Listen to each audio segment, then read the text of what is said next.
to Colchester in the ICENI Centre to our first online stone training day, very kindly sponsored by Boston Scientific and Richard Wolf. My name is Stephen Kane. Sitting next to me is my friend and colleague Zaf Marn. We both specialise in the treatment of renal stones. And this afternoon, what we thought we'd do is try and put together what we call our stone committee. So we meet every Wednesday morning as a cohort, and we talk through pretty much every new stone that's come through the department that week. We look at our post-op ureteroscopies, post-op PCNL, post-lithotripsy patients, and we have the new emergencies fed in often directly from the emergency department. We talk through them as a group, and we come up with a collegiate decision for those stones and review their biochemistry. So we've set 3 straightforward problems, and it's aimed at the postgraduate urology exam, the ureteric calculus, the management of a staghorn, and the slightly more tricky one, the management of the 1.5 centimetre lower pole stone. So we hope you leave this session with good evidence-based management. So keeping with an international theme, our first speaker, our colleague Azad Hawizi, is a consultant in Ipswich, but is on holiday in Iraq at the moment, and we hope he's going to beam through live to us. If it doesn't work, we have his talk recorded, ready to go. So Azad, are you there ready for us? If not, we can press go on the record. No, let's play the pre-recorded talk.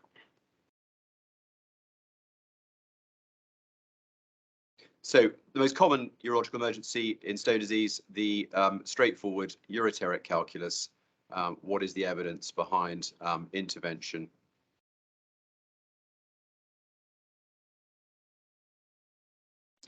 Great. We'll play. This is pre-recorded with sound.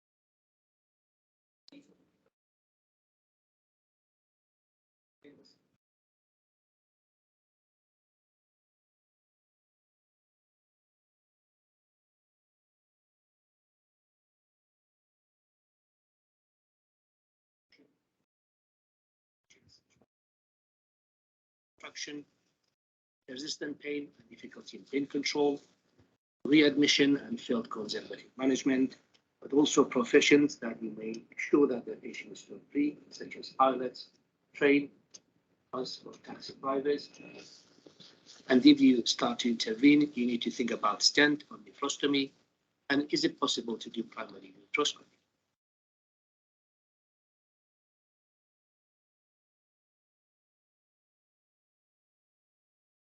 Whether you choose stent or nephrostomy depends on factors. For example, severe sepsis, very comorbid patients for GA, nephrostomy would be a better option. On the other hand, obese patients, patient on anticoagulation, stent would be a choice.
Standard to go for conservative management, hospital still, is the patient suitable? What's the national history of the part still? Can I use them to receive partial multiple?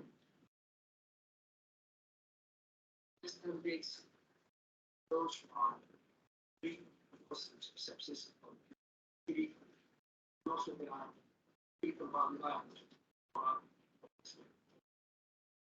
Slide showing the first protocol in place for stations.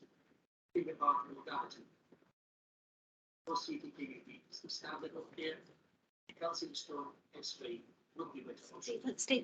Saying the voice isn't clear. Also, sound and people.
Could you, Sam?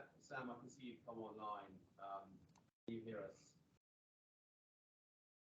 I can very faintly hear you, Stephen. Can you hear me?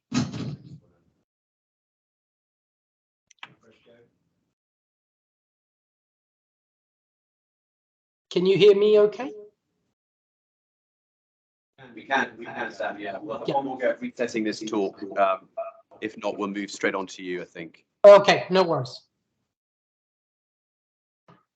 We can hear the talk here, but I gather you can't hear it outside. No, we couldn't hear Azad's talk, unfortunately.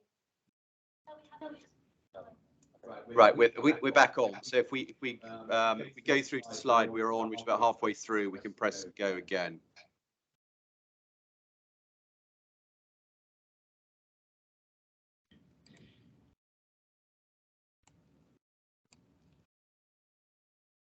Right,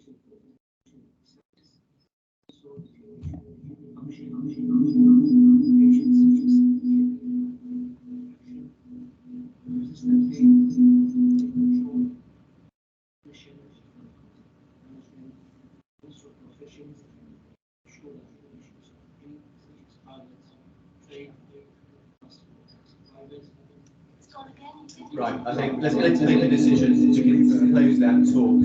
Sam, would you mind if we brought you in slightly earlier to give yours? Sure, not a problem at all. Not a problem.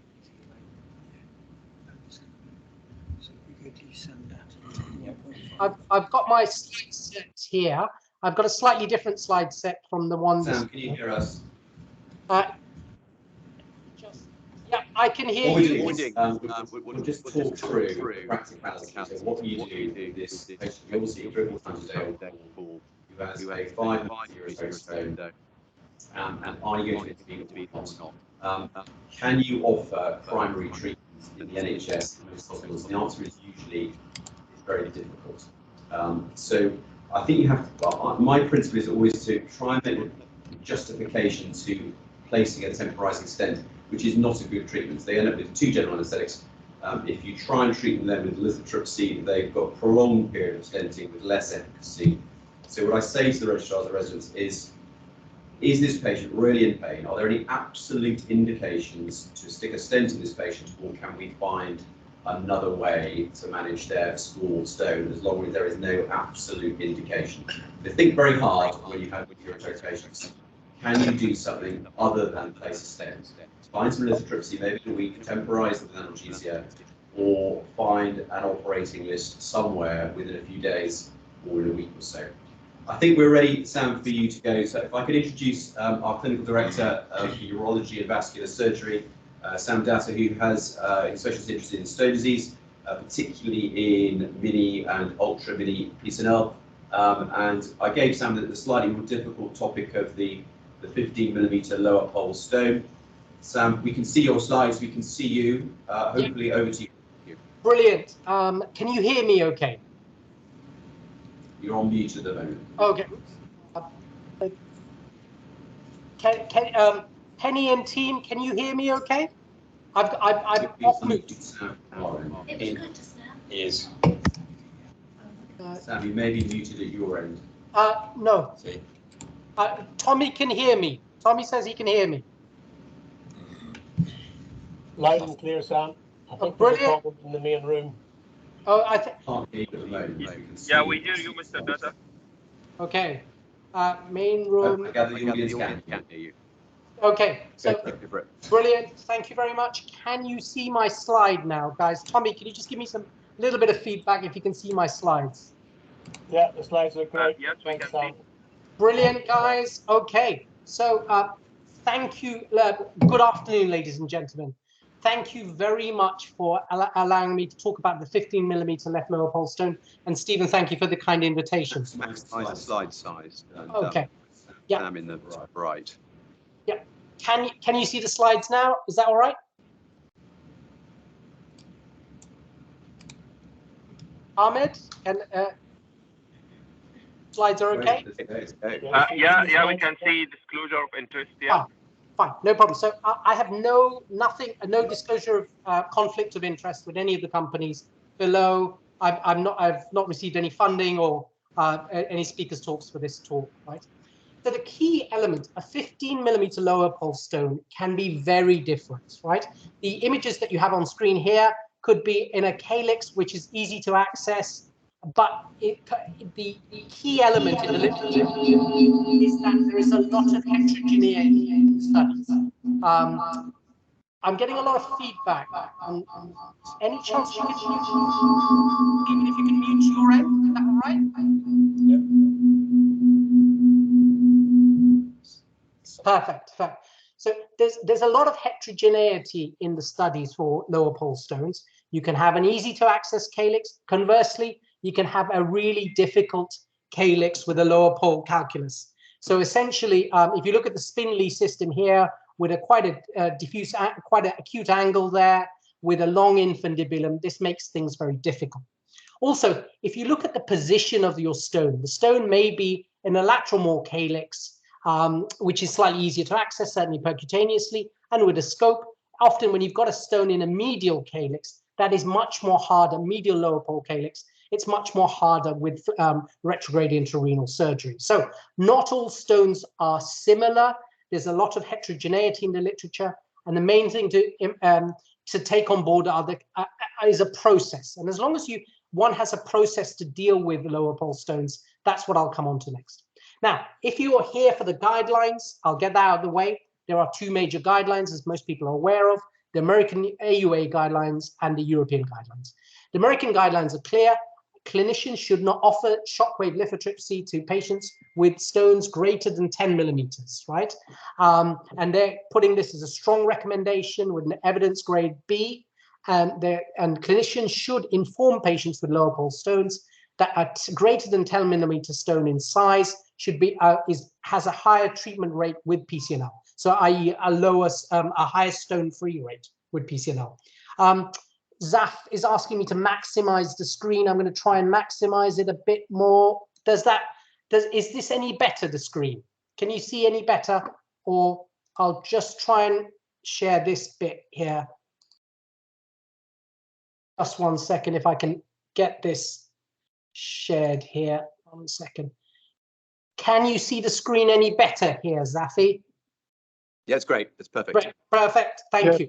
Sorry. So going on to, so the EAU guidelines say that basically you can treat a lower pole stone between 10 and 20 millimeters with shockwave lithotripsy, with endourology, be it percutaneous therapy, if there are no unfavorable factors. Now, what does the EAU mean by unfavorable factors? They're talking about size, location, composition, and we'll go on to all of these things, patient factors like habitus, and the performance of your ESWL machine.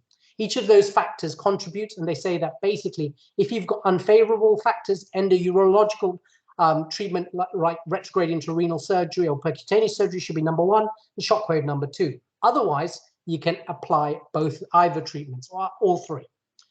So essentially, I'm going to go on to the mindset of what we should be thinking of. Just 1 second.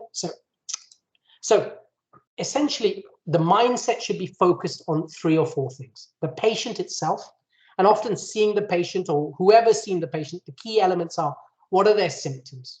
What's their past medical history? Are they quite, is their BMI quite high? Have they had previous surgery, exposure to stents? What are their expectations? Are they on anticoagulants? Do they have aneurysms? What's their anesthetic risk likely to be? And the key element with Montgomery is their attitude to risk and knowing the options. And as stone surgeons, most of us do 3 things, or really 4 things. Either do nothing, lithotripsy, retrograde intrarenal surgery, or percutaneous surgery. So the key thing is what the patient, the assessment of the patient, and whether that's done as an emergency or it's done at the clinic side or the bedside, it's really important to go through it. And I tend to go through the imaging with the patient. We'll talk about the stone itself and the CT, but the key elements are location, position, density of the stone, the Hounsfield unit, and indeed, is this a urate stone? Could it be dissolved? Could we use other treatments rather than surgical interventions? So it's really important to take that on. In terms of what is your team like? And this is where equipment makes the difference, right? Equipment and staff. So equipment in terms of your ESWL machine, do you have a machine that can treat harder stones? Is there skin to stone distance? The experience of the operator? We'll talk about scopes and reusable scopes versus disposable scopes, and the ability of your scope to reach the lower pole. Flexibility in approach is another thing. You might use multiple different types of therapy. Previously, they used to call sandwich therapy, but now with percutaneous miniaturizations and the ability to puncture into a particular area, we are able to treat stones all at one go, rather than have a percutaneous treatment followed by lithotripsy and then followed by another look in, maybe, right? So it's really important to know what kit you have. We are very lucky in ESNEFT. We've got 6 stone surgeons, so we're very lucky to have a number of scopes and a number of percutaneous treatments available to us. But let's go on to the first stage. So you've assessed your patient. Your patient's got your 15 millimeter stone in the left lower pole, for example, and you're going to have a look at your CT. Now, the CT scan. So essentially having a look at your CT, the most basic things are, where is the stone? Is it a lateral lower pole calyx? Is it a medial lower pole calyx? What's the size? And what's the Hounsfield unit? So you can see here quite a hard stone, 1200 Hounsfield units in a lower pole. Here's someone measuring out the skin to stone distances, depending on how they're planning to treat the patient. If you're going to go percutaneous, are you going to go using your lithotripsy machine? So it's important to know what your focusing factor is with your lithotripsy machine. So really important to use your CT. We're often privileged to have a CT urogram, and we can reconstruct the images, rotate them on CTs, on 3D reconstructions, and see exactly where the stone is. So it might be that the stone is sitting just near the renal pelvis or heading towards the lower pole, seeing the calyceal anatomy, which makes a lot of sense in terms of preoperative planning or stone MDT.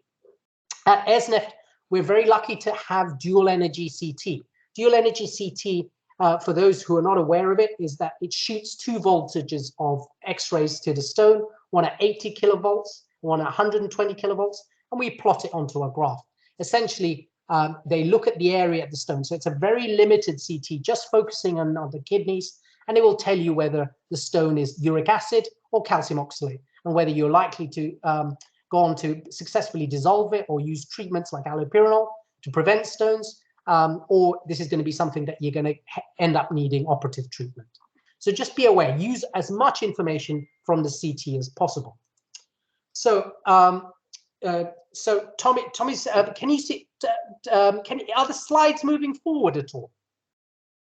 Guys, I don't think so, Sam. We're still stuck in the guideline. Oh, you're stuck on the guidelines. Okay, let me so see. I think you've went through a few slides we haven't seen. I would like to see them. Okay, have you seen the mindset slide? Can you see, are the slides changing at all? They're not changing. I wonder, do you need to go into the slideshow mode? Just slideshow mode. Okay, let's, yes, okay. Then you'll be in more control. Has it changed yet? Mindset, Yes. perfect, yeah.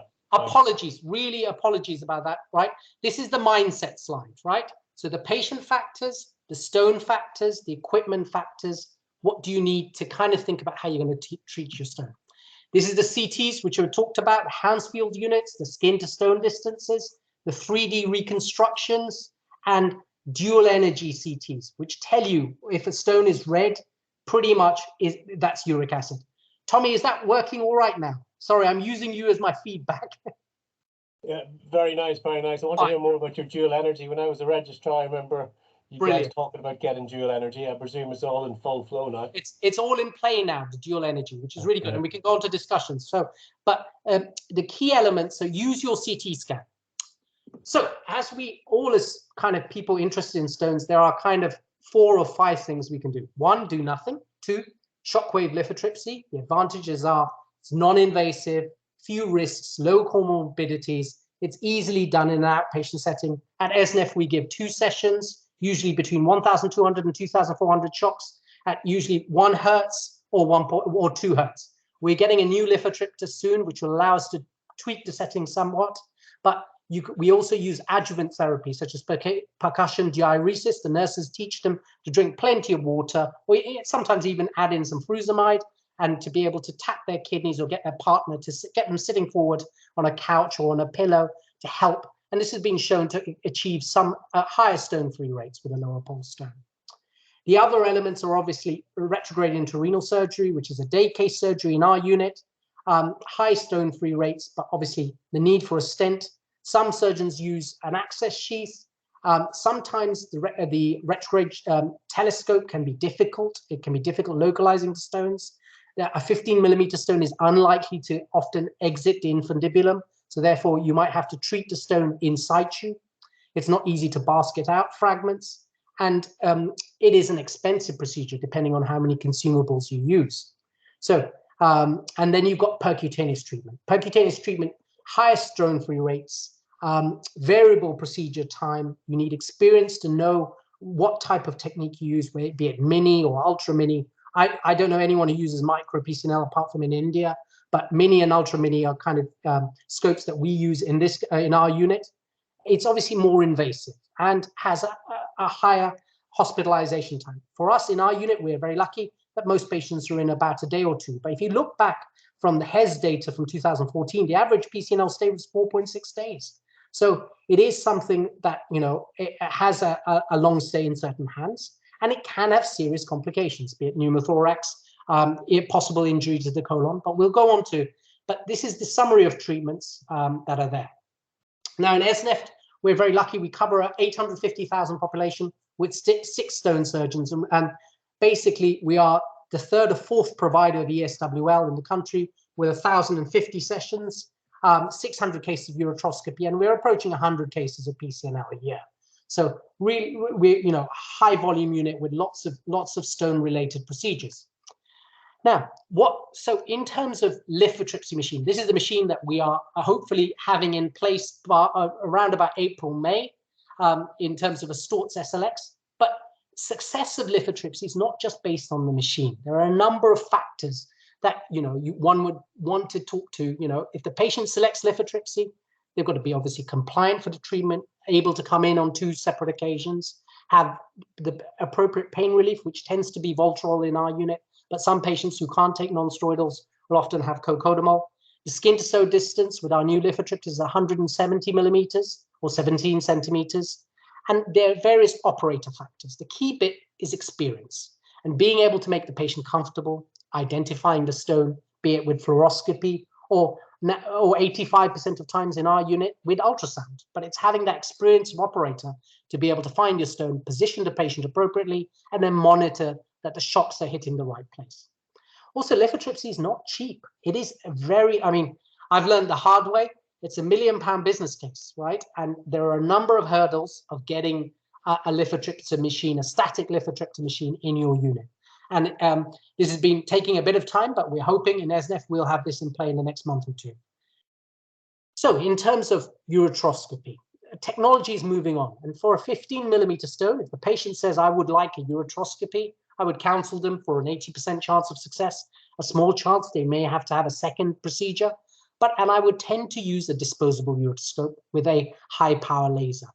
We're lucky to have lasers that go up to high frequencies, and often I will tend to dust the stone. I very rarely use access sheaths. My access sheath usage rate is probably between somewhere around 5 or 10%. I tend to put the scopes up, have a good look in the kidney, find the stone, and deploy a 200 micron fiber. I tend to use a disposable for a large stone, because you're going to spend a lot of time deflected. It would damage our usual reusable scopes, although we have a number of reusable scopes, but we know that these scopes deflect well. They have certain consistency and quality. Now, you might say to me, why are you using a disposable scope, right? And what are the advantages and disadvantages? The key bit, it's sterile compared to high-level disinfection. A sterile scope doesn't, is consistently there. It's ready to use off the shelf. You don't need to worry if it's basically failed its leak test, someone's put it in the washer to dry. It's maintenance free, and you can make the theatre sister can check whether they're there at the beginning of the list, and you're ready to go. You also get a consistent product and a consistent price. I know every time we reach for a disposable scope, that's roughly 640, 650 pounds off our budget. However, we're going to get a scope that's got digital vision, really good vision with chip on a stick at the end.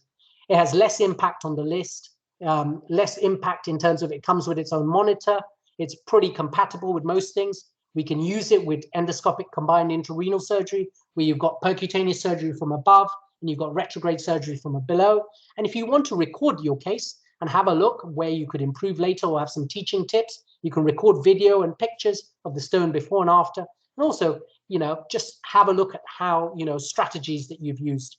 So I would really recommend a disposable scope. We use roughly 50 at each site a year. So that's kind of not every patient we use disposable scopes. It would be far too expensive. And we've got, I think, 8 or 9 reusable scopes between both sites at Ipswich and Colchester. So it's really important not to blow the budget with the disposable. The key downside of disposables are A, they're expensive, and B, what is the environmental cost, right? And that's something I haven't got to the bottom of yet, and hopefully things will improve with recyclability, but it's an area of concern. Now, the key advances of PCNL surgery. So if the patient comes to you and say, well, actually, I don't want flexible uretroscopy, I don't want lithotripsy, I want to go with the American guidelines, give me a PCNL procedure, which will give me a high stone-free rate. So over the last 10, 12 years, PCNL has evolved somewhat significantly, with supine PCNL coming in, endoscopic combined intrarenal surgery, ultrasound access, less invasive PCNL in the form of miniaturization. Fragmentation devices have evolved. We've used single-use flexible ureterorenoscopy with almost using 2 stacks, but not needing 2 stacks, and various adjuncts to help us kind of treat patients. Now, the key bit with PCNL surgery is, especially with miniaturized PCNL, is how accurate are you at your punctures? I tend to use ultrasound to localize the calyx with the stone in. I tend to drop this needle almost to the stone, and sometimes I do it completely under ultrasound time. My fluoro times for average PCNL surgery are under 3 minutes. Purely, I don't want to get dosed with radiation, and I don't want my patient to be dosed with radiation, or the theatre staff either.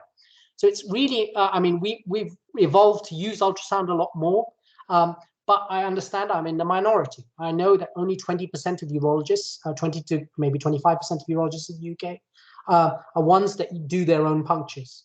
We also have excellent interventional radiologists who are proper members of our team that help us out if we get bleeds or we get pseudoaneurysms or patients need nephrostomies. They're always there. So we work in a proper team together, and often when we can't get in, they can get in pretty slickly. So it is a proper team effort. Now, PCNL sizes, can we go smaller? The standard maxi perk, for those with nomenclatures, essentially a maxi perk is anywhere between 24 French to 30 or 34 French. A mini perk is somewhere between 16 to 20 French. An ultra mini perk tends to be 11 or 13 French. So if I can show you, this is a kind of size guide, and if I can show you the surface area. So a 30 French sheath actually has an outer lining of 34 French. So if you see this thing, it passes through a 34 French gauge, right? And a 30 French sheath has a millimeter, 78.5 millimeters square as a surface area. Whereas 11 French Ultra Mini has 7 or 8 times a reduction in the surface area. And therefore that translates to less trauma to the patient, a precise puncture, and less bleeding or pain as well. Now, in terms of length of stay, this is Janak Desai's data from Ultra Mini PCNLs. He tends to use a 13 French system, and the length of stay is in hours. Now, as you will know, in the UK, we send patients home the same day. The vast majority of the world, a lot of, if I've been to German units, I've been to French units with Olivier Traxier, I've been to units in India, the vast majority of patients are kept in overnight for after flexible ureteroscopy.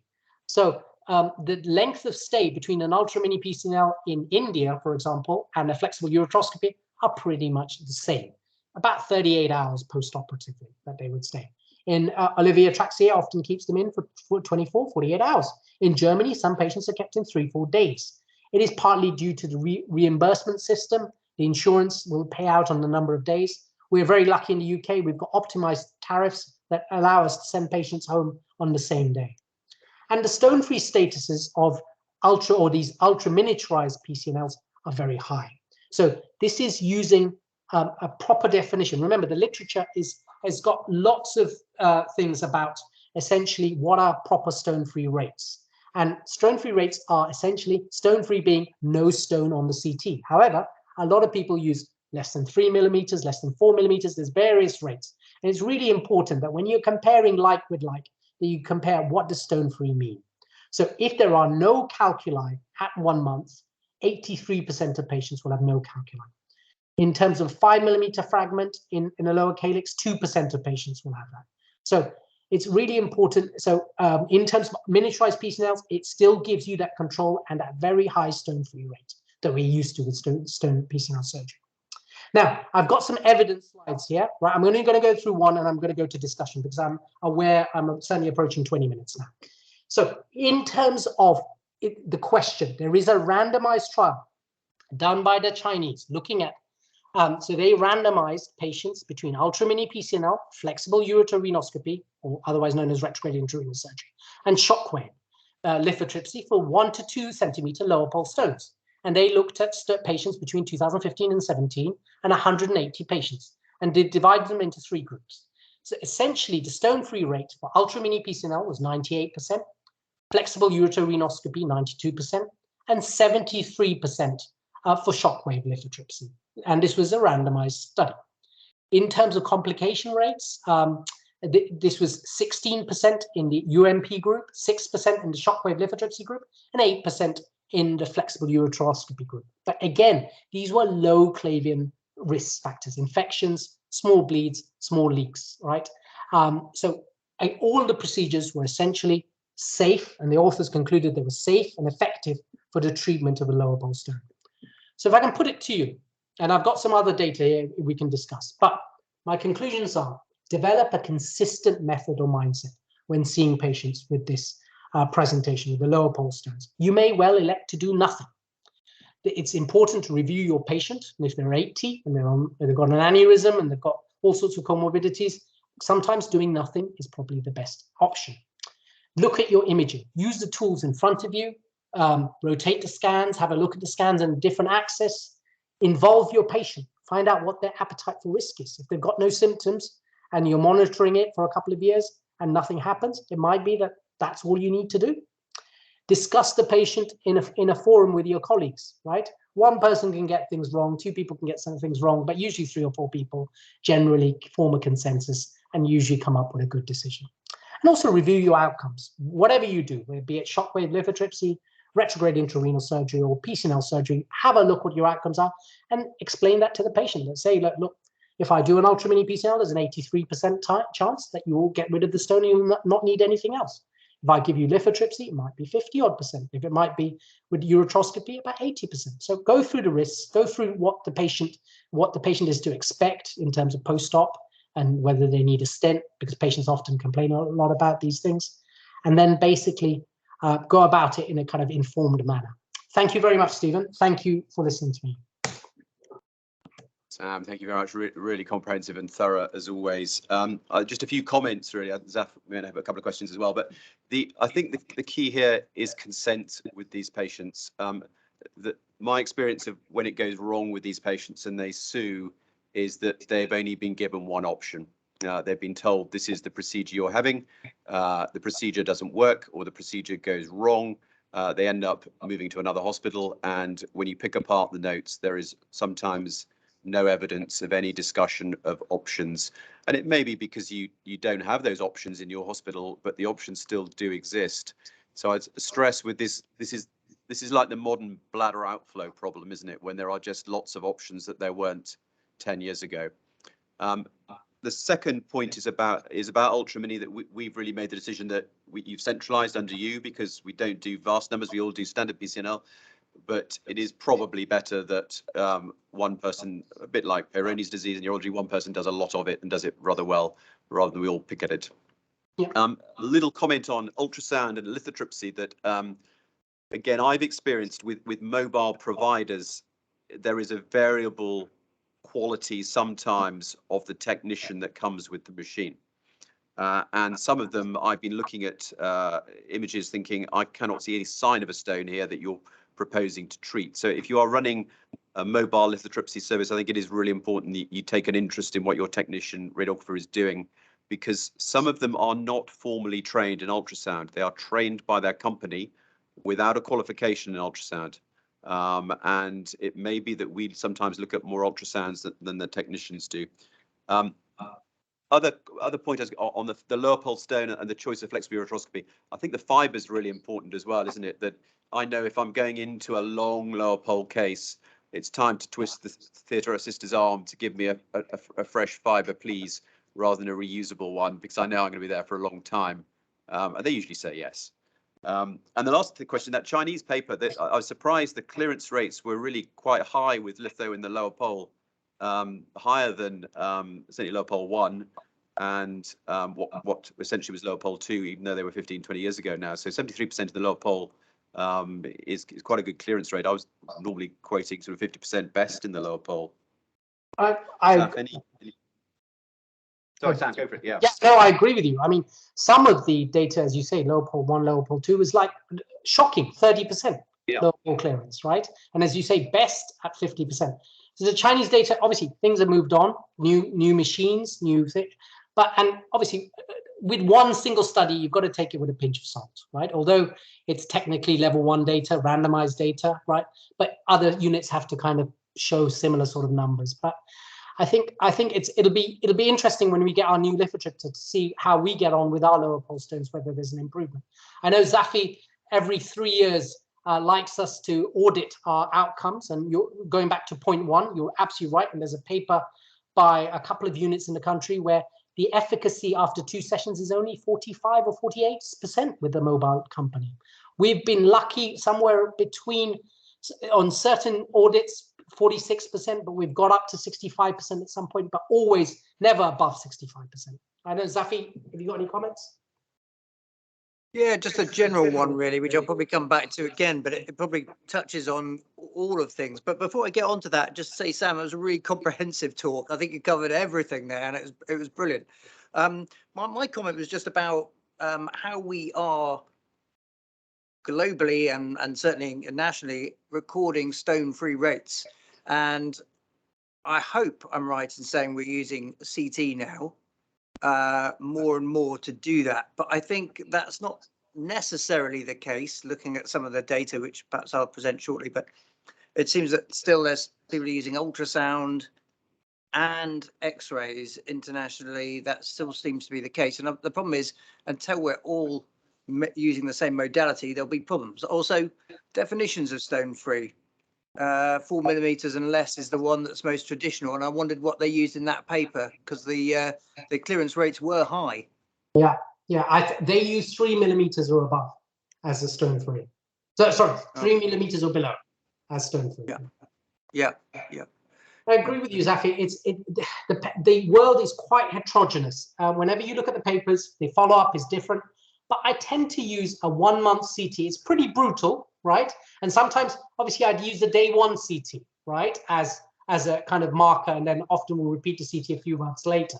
But the day 1 CT is pretty brutal, but I think it tells you, have you left big chunks behind, or are there, and even in the best of hands, even with full stags, you're going to get rid of 60% of stones at most, right?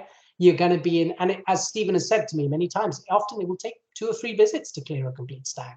It's not going to be something that you clear on one go, right? Although we try, we do our best, but at the end of the day, you want a patient who bounces back from surgery rather than spends days on the unit or suffers complications. I think that the use of imaging for follow-up is what's changed, I think, over the past few years. So when I started running a stone clinic, 2003, we routinely X-rayed most patients who came for follow-up, and it's as we saw this morning, quite a high dose for a plain abdominal film. And when I came here in January last year, in the height of the second wave of COVID, I was surprised about how much CT we used, but the dose, of course, with our low kV CTs is the same pretty much, or less than a plain abdominal film, but the information gain is so much better. So I would say we are using CT as a routine follow-up more and more, because the information gain outweighs, I think, the risk from the radiation dose.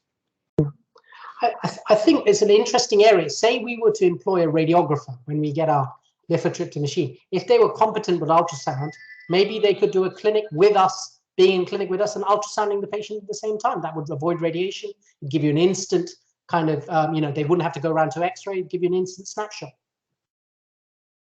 Yep. Thanks very much, Sam. Can we ask you to stay online if you're okay for that? Sure. And I think we'll move on to Zaf, if we can, to your talk to cover the evidence-based management of the staghorn stone. If we can get those slides up, it would be good.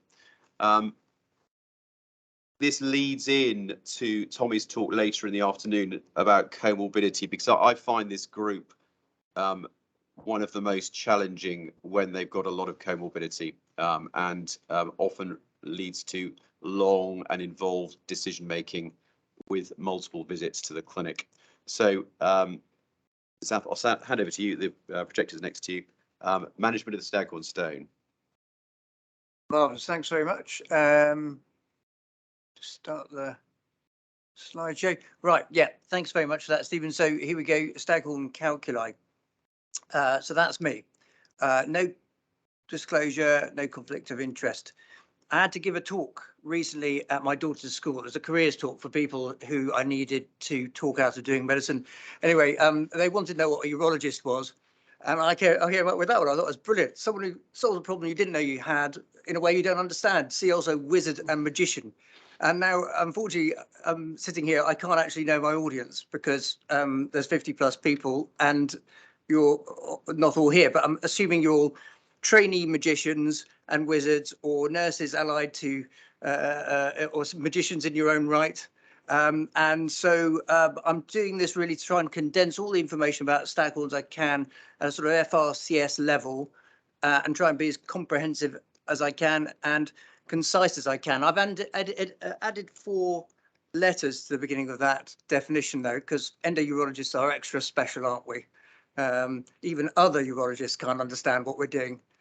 Here are your learning objectives. I won't read them out. You can read them yourselves. That's what I'm trying to get to.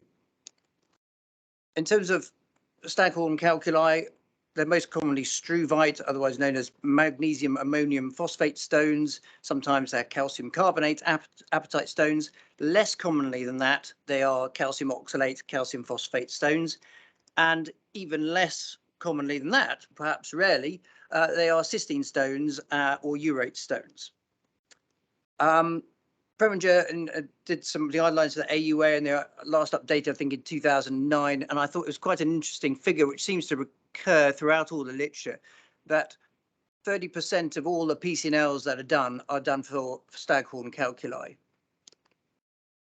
Definitions, now these are not standardized, but in loose terms, you could define staghorns in 2 ways. And the first way is whether or not they are infective or not infective. Struvite stones arise from urea splitting organisms. There they are. Essentially what urea splitting organisms do is they split it into ammonium, which then complexes with magnesium and phosphate and forms stones. But it's more complex than that. There's also matrix, which nourishes and encourages bacteria growth and the release of several mucoproteins which help form that matrix.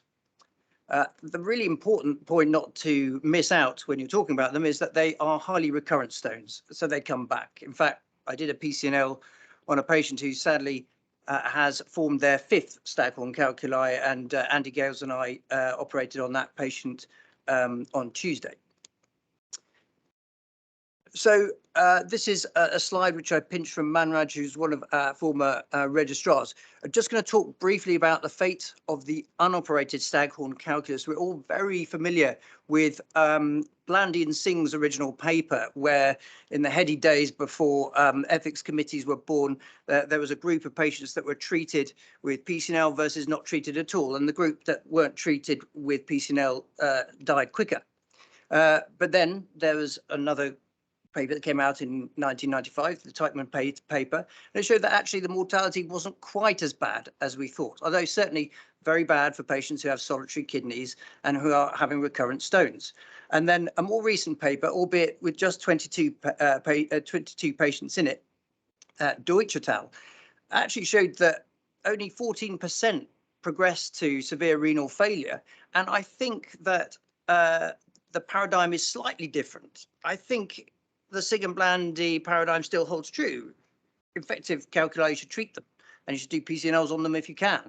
But doing nothing does remain an option for some patients, and I think improvements in the way that diabetes and the advent and use of low-dose antibiotics has improved the lot for those patients who perhaps are not suitable for surgery.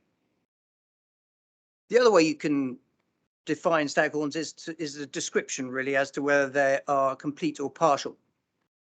A partial staghorn fills at least 1 calyx and some of the renal pelvis. A complete fills the entire thing, and it resembles a stag, hence the name. In terms of describing them further, you can use nomograms and scoring systems. This is the Guy's scoring system.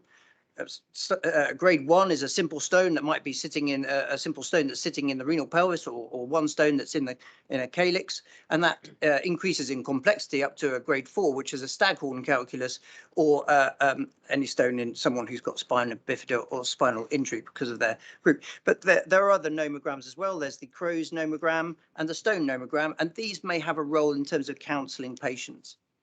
Guidelines. yes, guidelines are a little bit unhelpful in a way, but they all basically say the same thing, which is if you've got a staghorn calculus, you should treat it ideally with surgery. PCNL is best. You can use adjuncts like flexible ureterorhinoscopy. You can use lithotripsy as well, but you shouldn't rely on those adjuncts as primary therapy unless the patient's too unfit to go ahead and have surgery. I hope I've done that concisely. Now, this next slide looks like a periodic table, doesn't it? It's got a lot of information there. There's all these different terms. We've got all kinds of fancy stuff now. Modified Valdivia positions, PCNL, supine, prone, ESWL, flexible rhinoscopy, endoscopic combined intrarenal surgery. Wow, it's all new. It can be quite bewildering. And I think that if you were to look at a stone and think of it in terms of stone factors, what's the stone made out of, where is it? Kidney factors, is this a normal kidney? Is this an abnormal kidney? Patient factors, what are the comorbidities? What's the BMI? And also surgical factors, what's the surgeon good at doing? Because you shouldn't make a surgeon do what they're not good at doing. You'll have a good crack at the stone and hopefully get them as close to stone free as possible. I mean, that is the aim. You're looking to try and get a patient clear of their stones with as little morbidity as possible. Now, Sam may have slightly stolen my thunder slightly, but here is a staghorn calculus. It's a partial staghorn. You'll have to take my word for it from the CT slice on the left. And you can see this is a 67-year-old lady. She's diabetic. She has a high BMI. That skin to stone distance, I think, is 17 centimeters or something like that. We're looking at a PCNL. It's going to be a big deal for this lady with lots of comorbidities. But we used dual energy CT, and we managed to determine that it's a uric acid stone. It comes up nicely red. We gave this patient sodium bicarbonate, 1 gram 3 times a day for 6 weeks. And on the right, you can see that the stone has virtually gone. And after 6 more weeks treatment, the stone had completely gone because it was a pure uric acid stone. It's sodium bicarbonate, which is baking soda. So please don't forget about that modality. And we've got here Vinu, who's one of the nurses advanced nurse practitioners who handles this protocol. We use sodium bicarbonate. We get the patients to dipstick their own urine to achieve a pH greater than 7. We tweak the dose so it can go between 1 and 3 grams 3 times a day. And then we measure response with CT. Obviously, there are some inclusion and exclusion criteria, so it's not suitable for all patients. But Vinu, just very briefly, just to bring you in very quickly, is this something that you think that patients tolerate well and handle well? Yeah, they do tolerate well without any issues. Yeah. Is it tricky to do? Is it difficult? No, not really, because we bring them into the clinic, explain them how to do the dip test and everything, and then we follow them up regularly, and we don't have any much issues. Yeah. Thanks very much. Sorry for putting you on the spot like that, Vinu. I couldn't resist. Yeah, well, I thought we'd hear it from the horse's mouth, because Vinu's a very experienced nurse, and it'd be interesting to hear from him.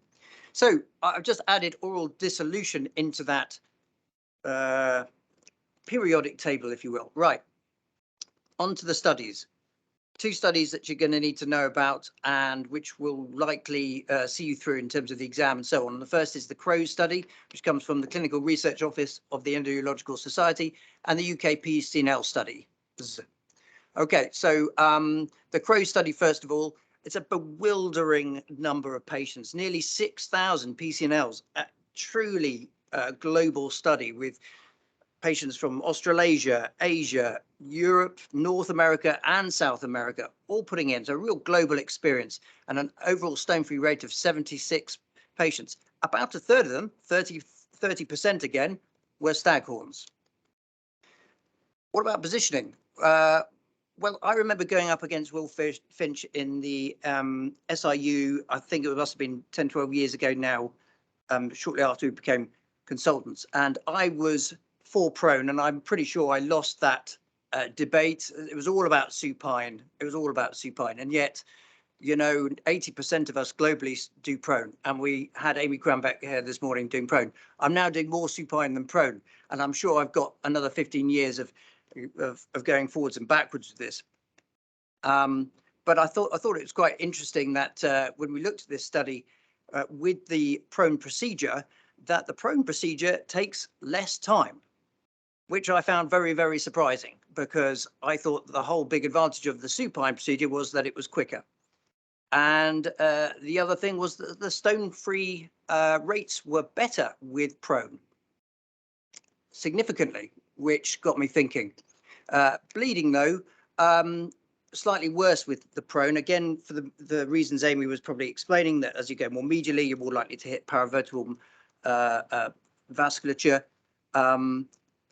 Slightly higher bleeding rates with balloon dilatation, but then they did a multivariate analysis and they found that actually it had more to do with the size of the access sheath. And interestingly, bigger nephrostomies, less bleeding. So bigger access, more bleeding, bigger nephrostomy, less bleeding.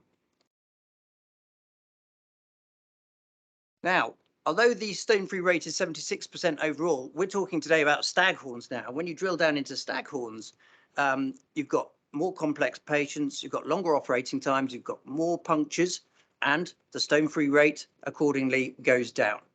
But interestingly, though, complication rate, there's no difference between prone and supine in terms of complication rate.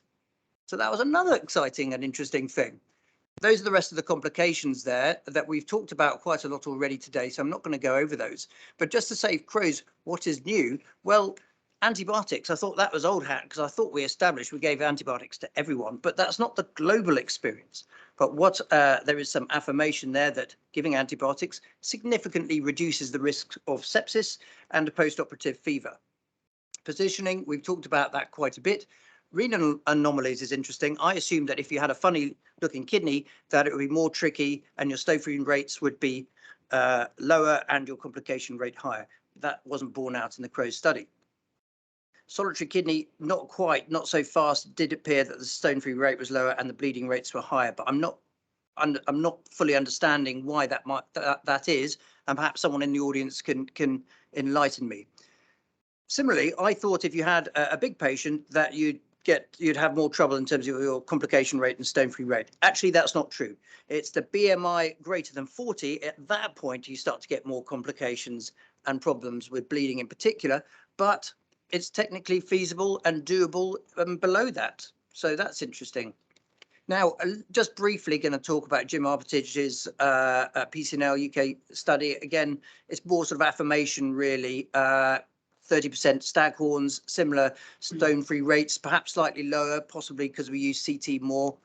And the second study as well, which gave us this very useful figure about mortality. So 1 in 400. You can tell your patients what are the chances of me dying during this procedure. It's 1 in 400. Okay, so hopefully we've got through the bulk of it. I'm just going to now consolidate with a few points. So staghorns, they can lead to significant long-term morbidity. And if the patient's able to tolerate surgery, we should offer them that. Conservatively treated staghorns don't do very well, but perhaps they don't do as poorly as the original Blandy and Singh paper may have suggested. Stone scoring systems, they may have a role, certainly in counselling, and maybe with computerized nomograms of the future using stone volume, we might be able to get a bit more information out of them. The mainstay of treatment is now PCNL using adjunct treatment in reserve or alongside or combined, but not as the primary treatment. And please don't give up or forget about oral dissolution treatment. It works really well. Last slide now. The main aim of the treatment, as we explained earlier, is to get a stone-free state with minimal morbidity. You need to know a little bit about the Crow's PCNL paper. It's a major paper, and be aware of the stone-free rates and how the relative advantages of supine versus PCNL, because I imagine that would be quite an interesting question to ask in an exam. Appreciate that stone-free rates and complication rates are less good for staghorn calculi. They are, after all, complex stones in complex patients. Remember that 30% number, because 30% of all the PCNLs are for staghorn stones. And if you're, in terms of planning, if you remember kidney factors, stone factors, patient factors, and surgeon factors, you're going to go a long way to coming up with something structured in terms of your response on how to treat any particular stone. Just a hint to the future and to introduce the term modified PCNL. This is the term that's being bandied around now. The future, the use of miniaturization, the use of flexible scopes within the kidney, reusing tracts that you've already created a second time round to achieve the best possible clearance. Watch out for that term. It may well turn up in an exam. So that's me. Thank you very much, Steve. Can we bring Sam back into the meeting if we could? Just again, a few comments really. When we were auditing our data, which we stopped about a year or so ago, and submitting our data nationally, the big outcome data, of course, was length of stay, and that's how we were judged. But I always thought it'd be interesting to talk to the patient. Does it really matter to patient X whether he goes home at 24 hours or at 48 hours? We know that UK patients like to stay and they feel safe in their hospital bed. They're not paying for it. They don't particularly want to go home. So I always question whether length of stay was a good outcome measure. We've got Tommy on live on as well now. Sam, any thoughts on length of stay? Is it a good way of measuring quality of PCNL? I think it's length of stay is a difficult one. I mean, from my point, it depends how you look at it. Like I was taught by Patrick Vallance to look at things in many ways, right? And he used to be my boss at UCL. He used to look at things: efficacy, safety, compliance being length of stay, and cost, right? And if the procedure is efficacious, it's safe. Length of stay is third in the pyramid of where you see. But remember, a hospital bed is £400-500, right? And in COVID times, people do not want to be in hospital, right? Although pre-COVID, you lounge around. Say you pick up COVID, you know, your mortality goes up, your morbidity goes up. And generally, our hospital beds are a premium. There are not enough of them around, really, to be honest. And 80% of urology can be done as day case. I think some of the mindset of the patient, when I see a PCNL pre-op on the ward, what I say to them is, I want to see you in that chair at 4 o'clock when I come back and see you. You will have your blood tests at 8 o'clock that night. So they are ready for the registrar's ward round at 8 o'clock the next morning. And you will have your CT, which has already been pre-booked for 8 o'clock the next day, with an expectation that you will be discharged at lunchtime the next day. So that doesn't always happen, but I found that doing the bloods in the evening really gives you a 3 or 4 hour head start the next morning for decision making for the juniors doing the round. Couple of other comments. I remember when that CROES study was published, and the transfusion rates in the balloon dilatation versus the serial dilatation was really controversial, because the balloon dilation had more bleeding, and it was always sold as a technique with less bleeding, and nobody could really understand why the stats went that way, and I don't think it was ever really explained. I've always used the balloon. I anecdotally find less bleeding. I don't think there's much science behind it. BMI and depth, a bit like Amy said this morning, I find the thinner patient now more difficult, because I'm so used to judging depth in the bigger patients that when you're surprised by a skinny lady with no fat, your needle is often 3 centimeters deeper than you think it should, than you thought it was. Yeah. So I wonder if we're turning complete circle, where actually we're used to doing big BMIs now. You're used to chunky patients, and this is where ultrasound is so nice, because you can see the needle, and literally you put it in and you're in the kidney, and you've got contrast stripping out. The one comment I would make is that, you know, although the CROES paper is a 2012 publication, the patients in the CROES paper were from 2007 and 9. So we are talking about a paper that's got 13 to 15 years old data in it. And probably if there was the will in the world to redo it, I would, you know, practice has moved on significantly, I think, right? And the numbers that, you know, you point out that may well have changed significantly. I don't know, Tommy, you had a comment. Thanks, guys. Thanks, Saf. Fantastic presentation as well as Sam. Really enjoyed both of it. So one question. We know that majority of staghorns are infective triple phosphate stones. I remember being a junior registrar with Steve, and he always says no further than 60 minutes. Do you all abide by that rule, or do you sometimes push it beyond? I mean, whenever you're in the kidney with the high flow irrigation, how long do you set for your operation? Do you have a time limit?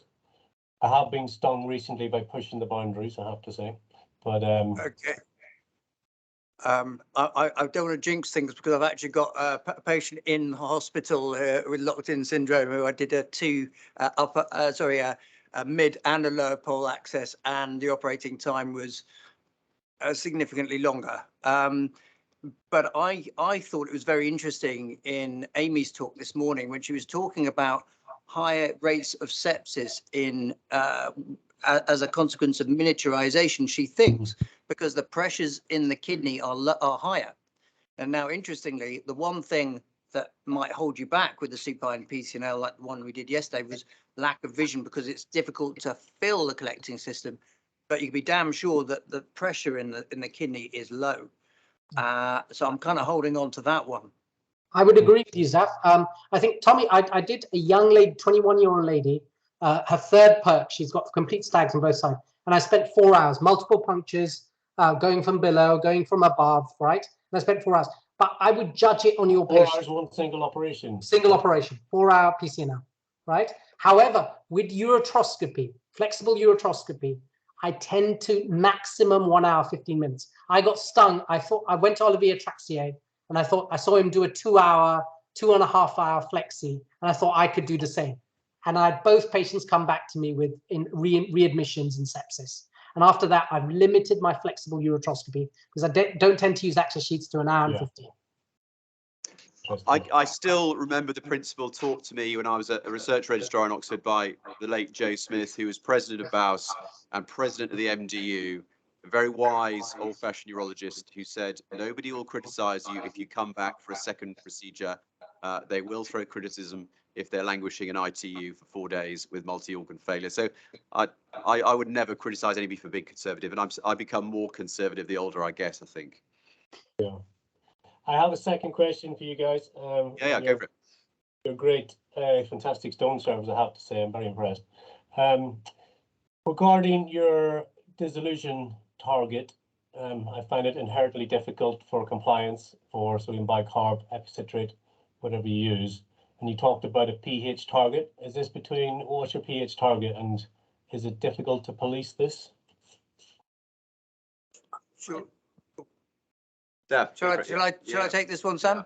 Yeah. Okay. Yeah. So yeah, I mean, I wouldn't say potassium citrate or sodium bicarbonate or whatever, Tommy. I would just cone down on sodium bicarbonate.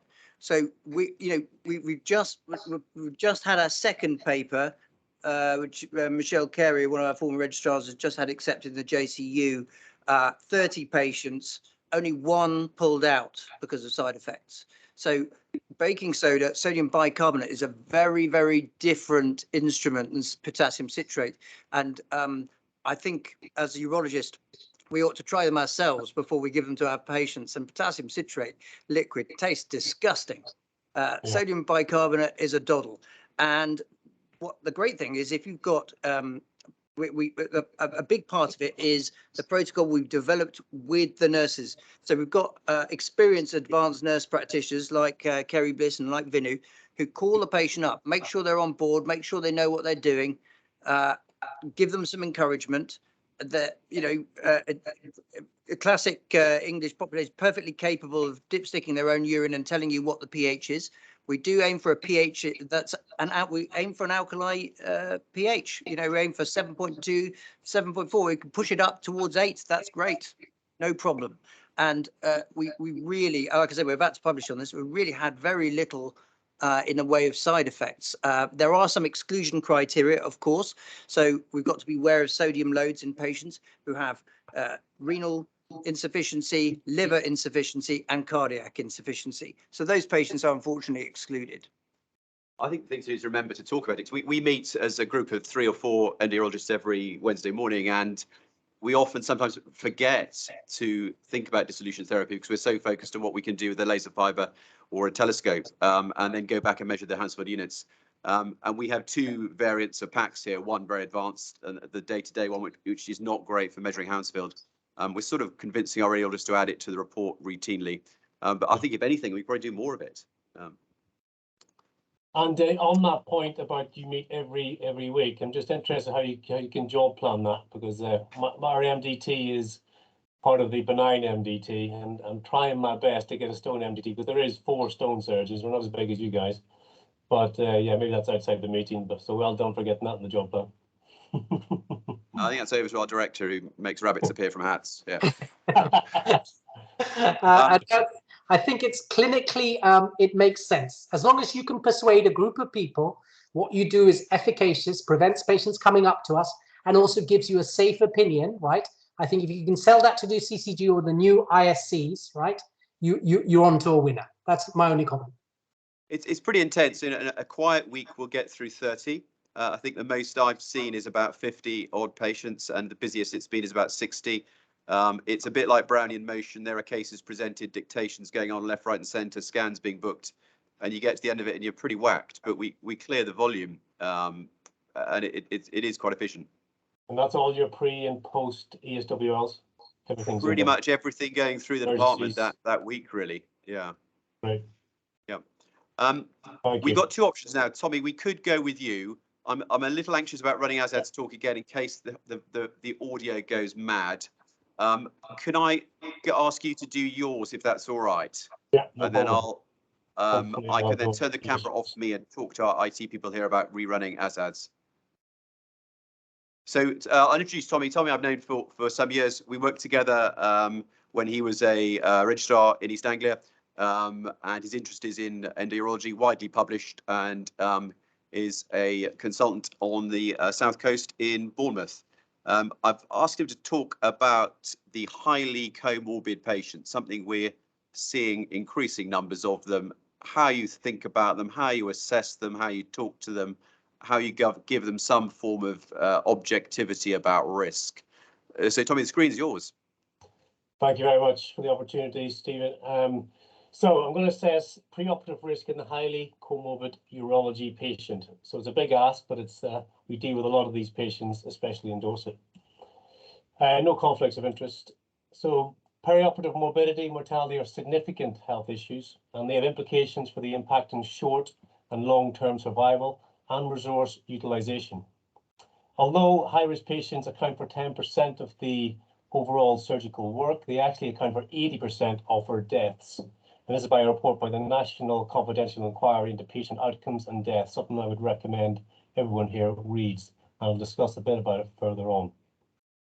There was increased recognition on the importance of preoperative assessment. Urology patients are increasingly older, comorbid. In Dorset, we have more than 70% of our patients over 70 years. And we know that clinical judgment alone is a poor predictor. Therefore, the accurate risk stratification helps to identify those who would benefit from targeted intervention. And what do I mean by that? Preoperative optimization and also planning for the post-operative care. So you need somebody who needs to be admitted to high dependency. You got to make sure that that bed is available. So this talk, I'll go through some of the commonly used surgical risk prediction models, going through their advantages and disadvantages. I'll talk about an excellent service we have in Dorset, our surgical frailty clinic, because there's now evidence that frailty itself is one of the strongest predictors of outcome after surgery. I'll then present on 3 cases I've managed recently. I will use the risk predicting models for each case, and I'll ask the faculty what they would have done. Then I'll say what I did and the outcomes that I achieved. And then I'll go through my approach to the high-risk patient. So the first classification that we should all know about is the ASA, the American Society of Anesthesiologists, for patient status. This classification is very simple. It's been around since 1941, initially developed by anaesthetists to look at retrospective review of notes. There was initially 5 classifications, ASA 1 to 5, the first being a normal, healthy patient, non-smoking, minimal alcohol use, and the 5th being the moribund patient who would not survive without the operation. Recently, the 6th classification came in for brain-dead patients who are going to have organ retrieval. So this ASA, although simple, has been shown in numerous studies, validated all over the world, that it predicts morbidity and mortality very well. And I'll show you some evidence in the next slide. It is limited, however, by functional assessment. Some senior anaesthetists say we should include the 6-minute walk, to assessment functionality, as well as a disagreement between ASA2 and ASA3. You'll often be in theatre, we'll be doing the WHO checklist, and you'll often see anaesthetists disagreeing, is the ASA2, is the ASA3. There is some useful vignettes online you can read through of what classifies each patient. And also, when you combine this tool with other tools such as frailty, I mentioned already, or the NS-QIP, which I'll talk about in the next few slides, this improves its performance even more. So this is a paper from the International Journal of Surgery 2015, looking at 2.2 million patients, looking at how ASA can accurately predict outcome. You can see here in the column, this is for complications and mortality in this column, and in the red box you see ASA 1 to 5. It very accurately predicts complications, going from 2% in ASA 1 up to 71% in ASA 5. That's the moribund patient. And then for mortality, 50% mortality in ASA 5. So it works very well, and many studies have shown this. If you look at cross specialties, you can see this is a graph showing the percentage of complications on the vertical axis, on the horizontal axis, ASA 1 to ASA 5. And you can see across specialties, irrespective of specialty, it predicts complications very well. The next scoring system I'm going to talk about is POSSUM, also now known as P-POSSUM, P for Portsmouth, and that's because they have done more statistical modelling to try to improve its performance. POSSUM stands for Physiological and Operative Severity Score for the enumeration of mortality and morbidity. This estimates 30-day mortality and morbidity and was designed to facilitate audit and compare units' performance as part of the appraisal process. It was designed in Liverpool by Copeland and all in 1991. Over a 6-month period, they looked at their admissions rates, and they were over 6 months, about 1,500 patients being admitted, and they looked at various variables, physiological and operative, and were able to predict strongly morbidity and mortality. At the end, they came to 12 physiological parameters and 6 operative parameters. And if you plug in this data, it's easily found by Google. They give you an outcome, morbidity 5.5%, mortality 0.2%. So quite useful to use in the clinic whenever you're speaking to these high-risk patients. What are the disadvantages? Well, overestimates the mortality in low-risk groups, hence why the Portsmouth validated model was produced. And also, you have to predict what's going to happen during an operation. And sometimes this is very difficult. Operation can go well, but operation can go not so well. So it can be quite challenging to use this risk prediction model.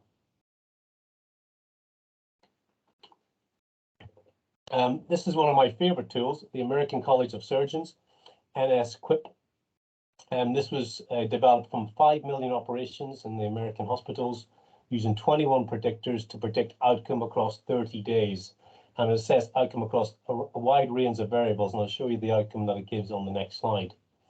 So they include the actual operation, which I find is very helpful. Every operation under the sun is in this risk predictor model. You can Google it, you can use it in clinic. Age, comorbidity, ASA, sepsis, history of COPD, congestive heart failure, BMI, all of these very important things to include. And this allows this patient-specific risk information for surgical decision-making and informed consent, which we discussed many times today. This is a very useful table to use in clinic, I find. It gives you a wide range of outcomes per patient-specific as well as operation-specific. You get overall complication rate, in this case 22%, risk of pneumonia, UTI, renal failure, readmission, death.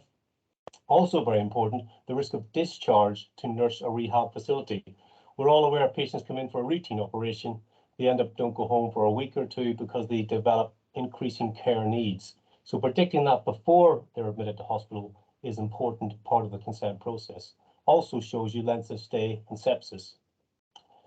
One slight disadvantage to this risk model is it's derived from private sector hospitals in the USA, therefore raises questions about comparability to other countries, as well as other types of health care trusts. The next one, NEC pod I've mentioned already. I strongly recommend everyone listening to read this. It produced a report in 2011, Knowing the Risk Report, and that report recommended that we now show the estimation of risk for morbidity and mortality on our consent forms. And you'll see all the BOUS consent forms have this risk, which was led from this report. So 16,000 patients were included to develop this SORT model, Surgical Outcome Risk Tool, version 2. They only included 6 variables. As for a lot of big studies, there was a lot of missing data. So for that reason, they only used 6 variables. But again, you can go by system, by subgroup of organ, and by procedure.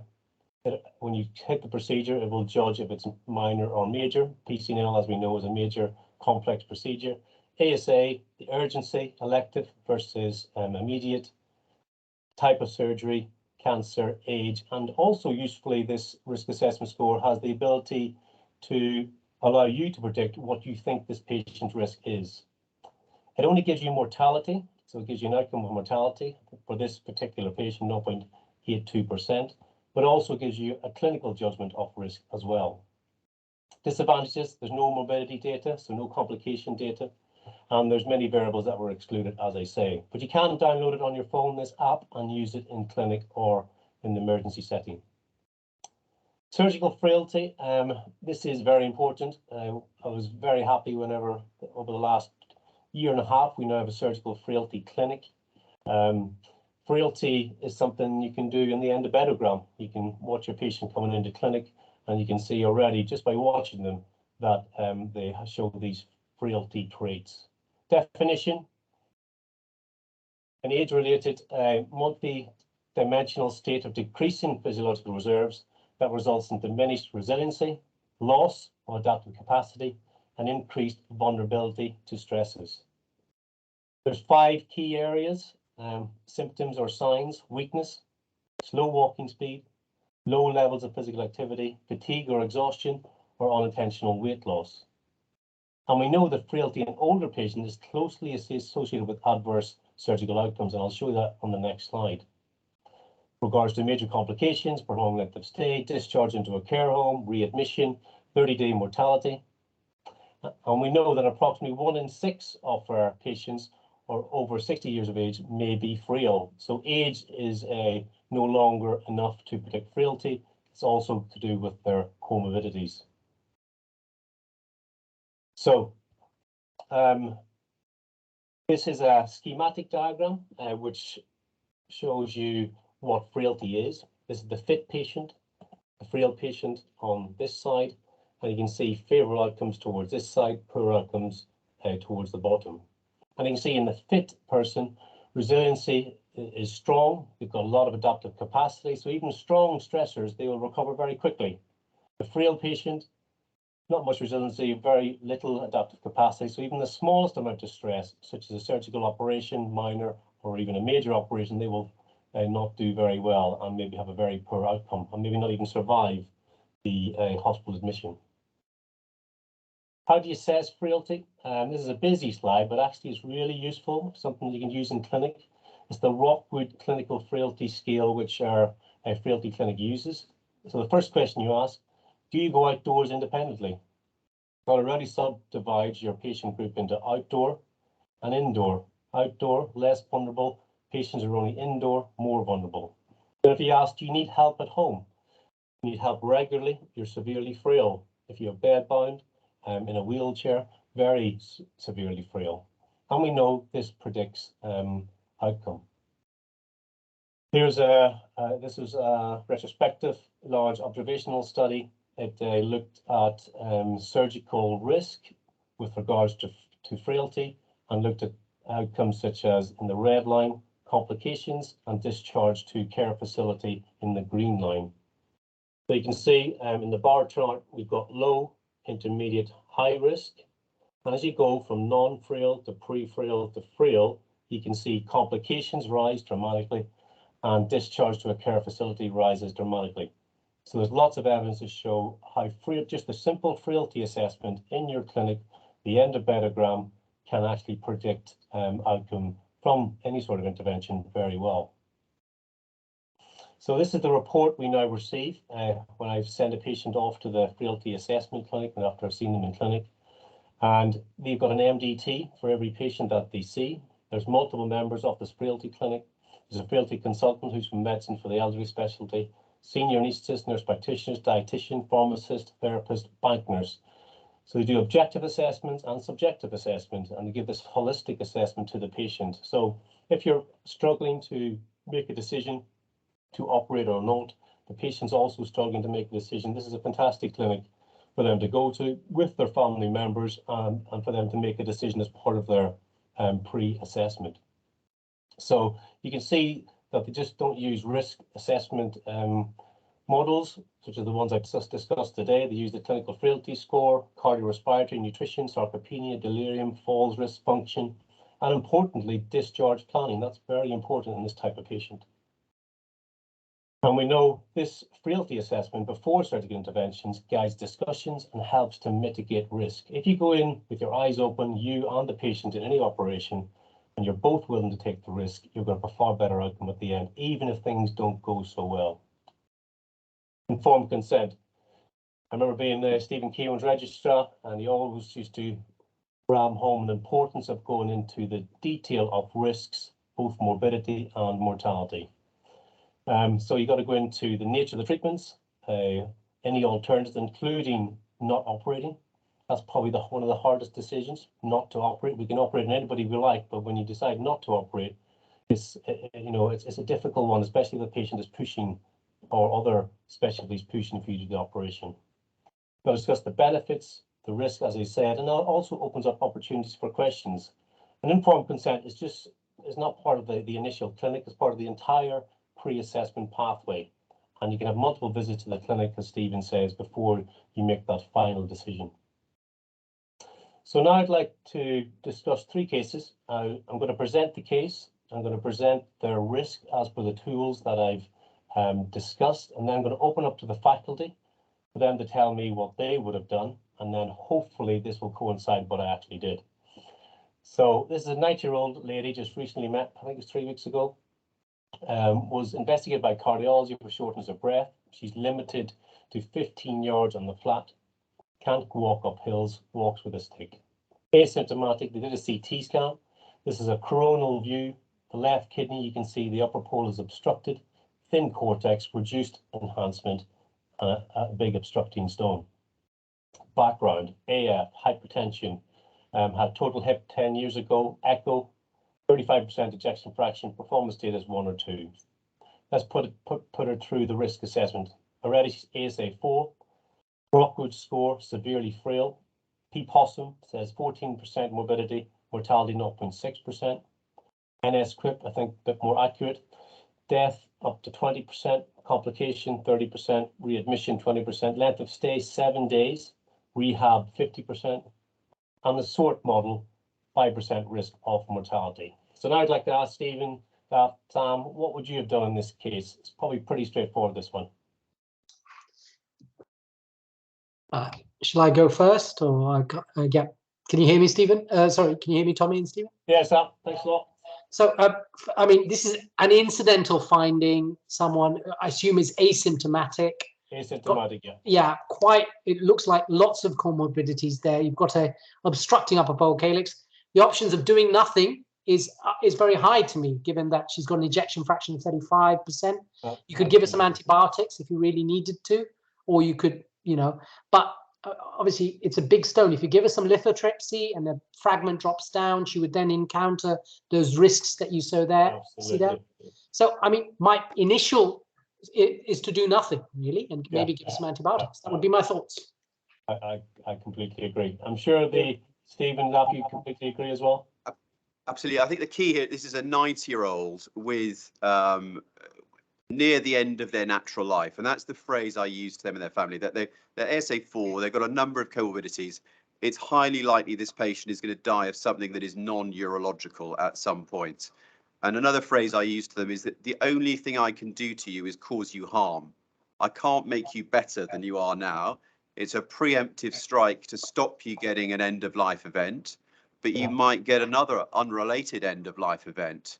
And as long as they've bought into that, and it's documented that when they do come in with an obstructed infected upper pole, that the patient and the family acknowledge that is the end of their possibly the end of their natural life, and they won't survive nasty urosepsis. I agree. I would go for. I would suggest conservative management, accepting those risks. Zaf, any thoughts? Yeah, no, I echo all of that, and I just wondered. I don't know if we've touched on that yet with Tommy, but I mean, given all of that cardiovascular risk, and I don't know if you do a Q risk 3 score on this patient, but I suspect they probably only have a year of natural life left. I mean, it'd be really nice, wouldn't it, to be able to clarify statistically your natural life is only a year long. So by intervening, we may make that even less. That would be very powerful. I don't know if such a tool exists. Well, the Charleston Comorbidity Index is pretty good. That's what the cystectomy guys use for predicting 10-year survival, for prostate and for the bladder. So, yeah, absolutely. So this is a 90-year-old lady. She had her full faculty. She came in to me. She says, "I don't really care what the CT shows. I don't want you to do anything to me." And I was quite happy with that discussion. So it's pretty straightforward from that point of view. So I didn't do anything. But as we said before, ratify it through your MDT, shared decision making. That was fine. Straightforward case. This one not so straightforward. 51-year-old gentleman.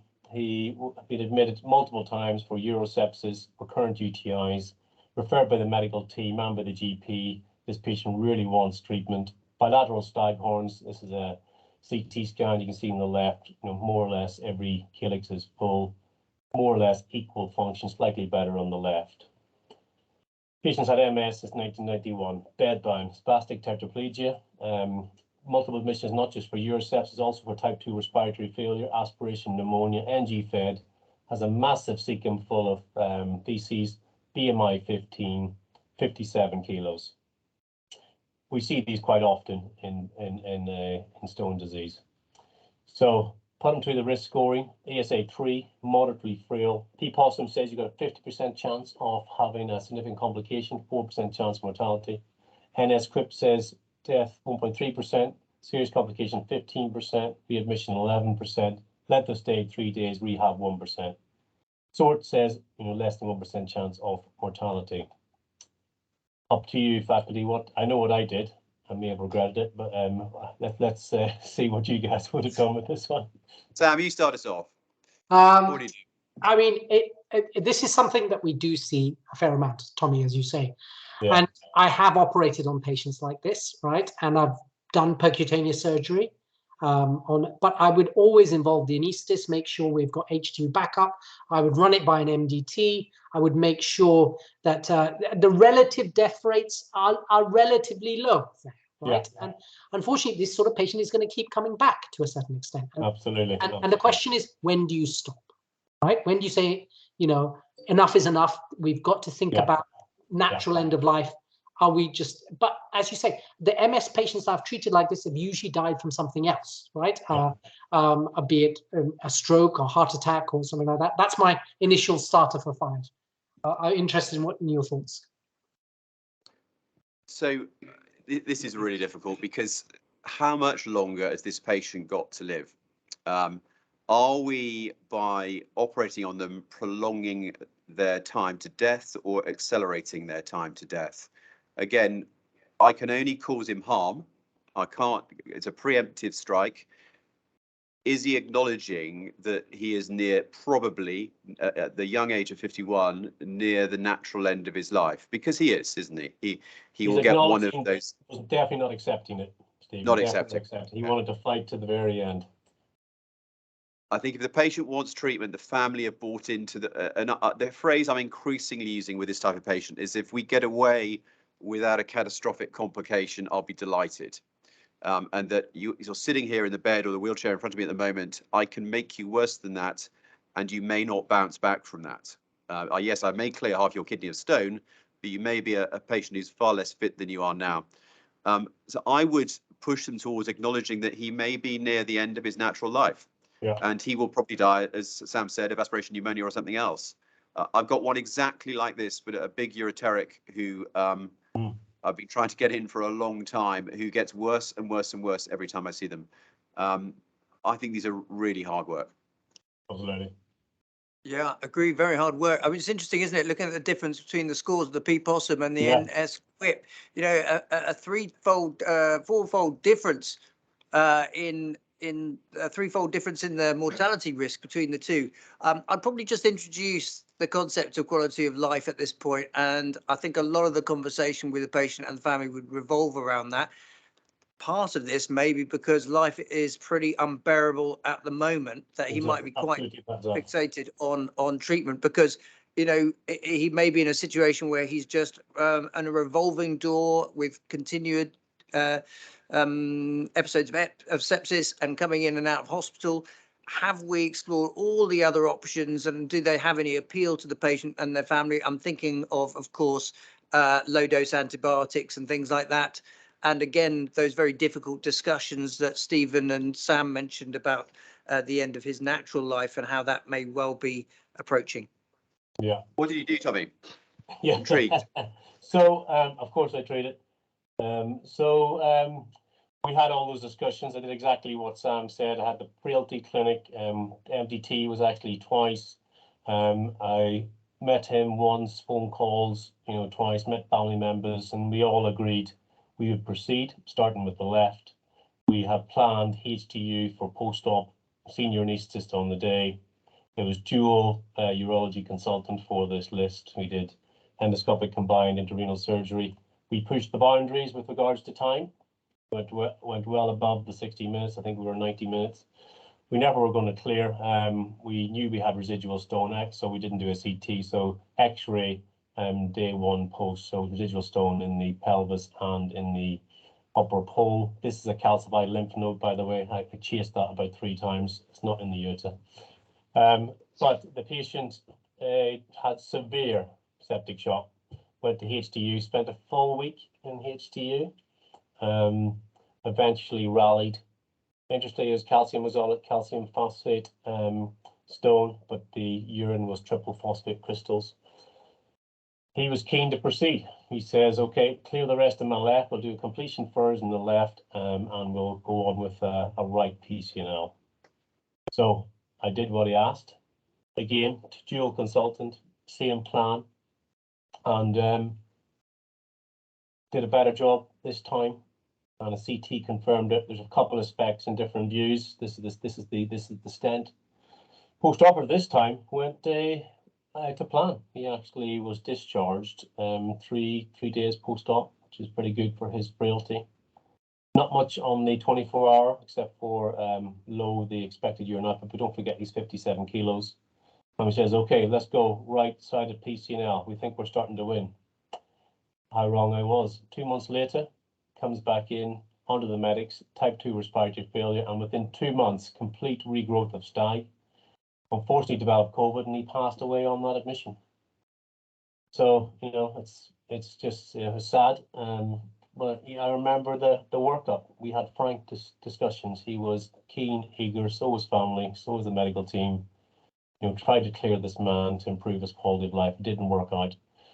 Do I have any regrets? I don't think so. Maybe think twice the next patient that comes along, but every patient is different, and you have to go in with your eyes open into these cases and understand risk, and that's what this talk's all about. So I think what's really 3. important there, Tommy, as I just say, is the 2 consultants in theatre. So when I moved to Colchester, Zaf and I did a case together. Well, he stood over my shoulder, muttering good things to me as we did a spina bifida with an ileal conduit and horrific sepsis. And I think I plexied her through the ileal conduit because we were expecting a death. She got through it. But I very kindly, colleague stands over your shoulder to almost as a witness to you're doing the correct thing, and it does give you moral support sometimes. Absolutely, and luckily we have we're very accepted in the department that we can, for these cases, just dual consultant, and a shared risk, is great for these type of cases. So last case, interesting case, also not so fit.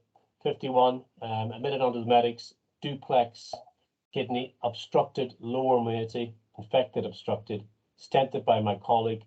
Rallied after about a week. Staph aureus in the urine at the time. Very unfit. Type 2 diabetes, poorly controlled. Smokes up to 60 cigarettes a day. CKD3, ischemic heart disease, 4 stents, last one placed a year ago. Obstructive sleep apnea on CPAP at night. Alcohol excess to the point he's chronic pancreatitis, and if he takes one drink, it triggers another episode. Let's put him through the risk calculators. ASA4, mildly frail. Possum, 50% chance of morbidity, 4.4% chance of mortality. NS-QIP, 2% chance of death. They predict less risk of complications. 50% readmission, length of stay 1, rehab 2. Mortality with the sort, 1.48%. Another thing to add on the CT scan, there was nothing found to be obstructing his lower moiety. So it'd be great if the students watching or the doctors watching could think about what might be obstructing this man's kidney. It's not a stone. Have a think about that. But so how would you manage this case then, guys? He's got a stent in now, kindly by my colleague. He's ended up on my list. We've been through the MDTs. We've had a discussion, of course. But how would you approach this now stented, very frail gentleman with no obvious cause for his obstruction? Sam, you go for it. You go for it. Okay, so I'd like to review the CT scan just to see where the level of the obstruction is first, right? It's right down at the VUJ. It's down right at the VUJ. bladder. Okay. So technically, it could be a quick, I mean, obviously, I'm expecting a tumor here, right? I'm expecting a TCC. We could, I suppose, send some urine cytology beforehand if you're so inclined, but you're looking at probably a highly obstructed. Looking at that kidney, it looks high grade obstruction on the screen you're showing. So I would expect to find a muscle invasive tumor going through the entire ureteric wall. You could go in, quick biopsy and get out, limiting it to a 20-minute consultant operation, right? With some really good anesthetic cover. He is, and usually with uretroscopy, low down uretroscopy, where you're not having to faff around and dilate things, right? And he's already got a stent in, you might get away. That would be my point, my initial thoughts if that's on my list. I'll just put in there. So we did think of that, Sam. We did a CT urogram because his renal function had improved. There's no evidence of a distal tumor. Oh, okay. No evidence of a distal tumor. So we did a CT urogram, put him through the MDT, had a look at it. So the question is this pyelonephritis? Was there severe hydro? Obviously, I can't see the urogram. So severe hydro. I've only shown you one image here, the axial image, but severe hydro and improved significantly with the stent, was de-obstructed. Okay. So I'm assuming if the CT shows no obstruction, a cystoscopy and retrograde and check if you've got a normal system and then get out. That would be my minimally invasive thoughts. Yeah. I'm guided by you, Stephen and Zaf. Interested what you guys. Yeah, sorry, did I miss something? Did you say a stent's already in? Stented under light sedation. Very concerned, the consultant who did it. Got a stent into the lower moiety and improved. So he stented and improved after an admission being very unwell. And now he's ended up on my list to proceed. Over to you, Stephen. Right. So one question is, has he had papillary necrosis and dropped a papilla down and obstructed himself that way from his diabetes? I don't think we do enough work under local anaesthetic. When I was a trainee in Oxford, the flexible cystoscopy stent replacement service was run by radiology under local anaesthetic. So Nigel Cowan, retired now, wrote the EAU guidelines on uroradiology, owned his own flexible cystoscope. And if you wanted a retrograde, you booked it in radiology. He did it, no anaesthetic, on a tilting table. And I've done a few of these recently on Saturdays who are really unfit of stenting these patients, usually women, via a flexible cystoscope with no anaesthesia at all. Sometimes I've got away with it, sometimes I haven't got away with it. We've proceeded to emergency GA. But I wonder whether a flexi-cysto in theatre, take the stent out, do a retrograde, no anaesthetic, try and achieve a diagnosis, because you might find it flows up and flows down again. And we've not demonstrated obstruction this time. So my money would be on, has he got papillary necrosis and obstructed that way? Tell us what happened. So went through my usual process, hemmed and hawed. I said, okay, I'm willing to take the risk. Patient was willing to take the risk. I'd love to get this patient stent free, otherwise he'll keep coming back for 6 monthly stent exchanges. Each of them are high risk. And I decided to have a look. So there's a very senior anaesthetist, and he would take on any patient. And he said to me, Tommy, this is probably the first and the only patient I've been dealing with you. I am not going to give him a general anesthetic, but I will give him some sort of spinal anesthetic, and I'll give you some light sedation to proceed. So he did do that. Looked into the distal ureter, nothing there. Right up to the PEJ, nothing there. So out of interest, I said, I'll just stick a flexible scope up. This is my pyelogram. It's a bit fuzzy, I know, but there is filling defects lower interpolar and in the renal pelvis. And then I started to laser something that I thought looked like a stone, but I said, there's no way it's going to be a stone. And then as I lasered it, it was like tissue. And Stephen's absolutely right. So it took me about 70 minutes to extract this necrosed renal papilla, confirmed on histology. But the spinal actually worked quite very well. I did regret taking that length of time, but my whole focus was to get this chap stent free. He didn't want one of these popping down his ureter. So I did that case 3 weeks ago. He spent 2 weeks in hospital. He was ward level care afterwards, severe urosepsis, Staph aureus bacteremia, if you remember his MSU. But he did survive, and he's been discharged, and he will be stent free. So, interesting case. I'm glad there was a good outcome in this situation. It's fascinating stuff. Sorry, Sam, go for it. Yeah, no, very interesting. Maybe the one point of discussion is that occasionally us guys, we're gonna take on a case like this or take on a high risk case, and something bad is going to happen. The patient is going to die, and often the barristers often often have to go to the trust and have something. And a barrister often says to me, "Look, one day we're going to have a case, your bullet with your name on it, and you can't dodge, right?" Is this something that we've got to harden ourselves for? This is the nature of our job. We take risks, and occasionally the risks go out of hand. As long as it doesn't happen very often, and generally we're safe practitioners, would we support each other? Is this something that we have to kind of live with to a certain extent? Absolutely, and we share the risk. You've got a strong stone team, 6 consultants. We've got 4.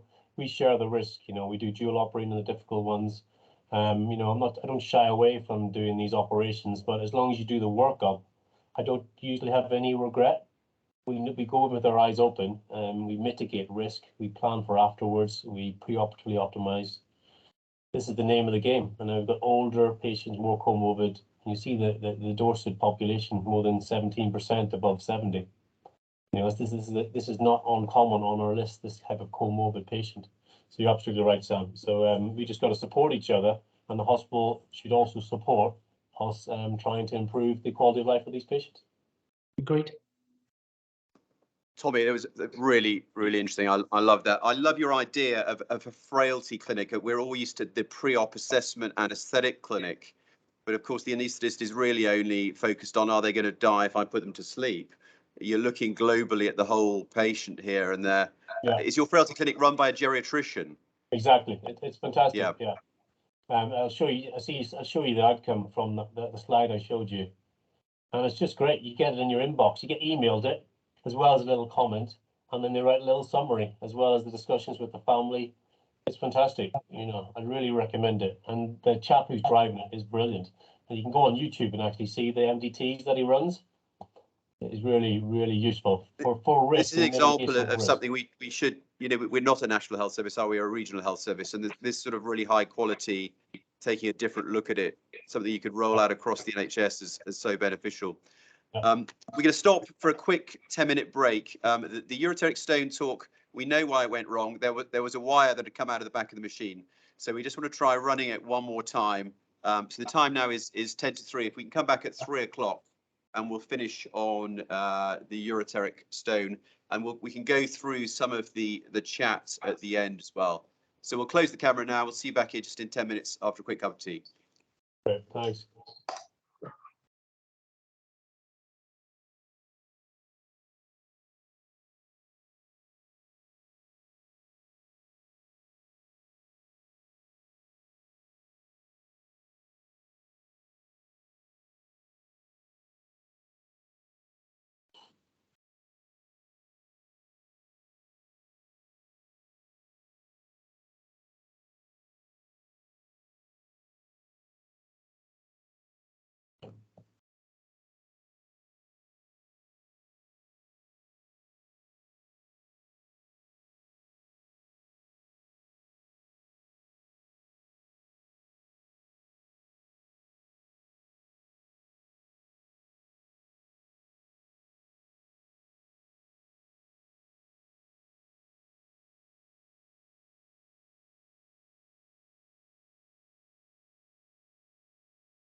Why now? Why now?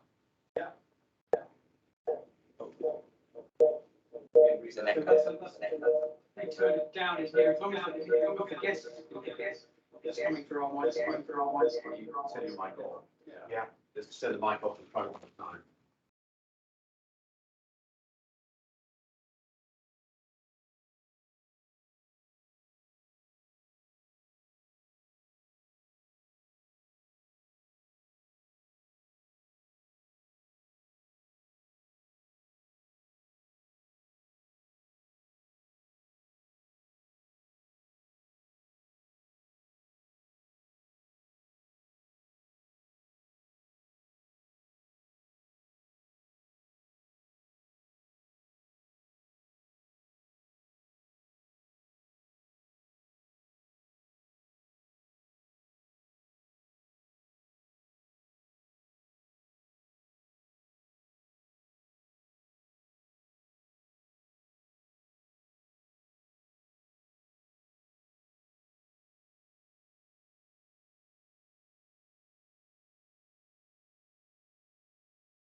follow-up and you don't miss them. The natural history of stone, this study, another study of meta-analysis of 3. This is a systemic review of overall stone passage was 74%.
When you look at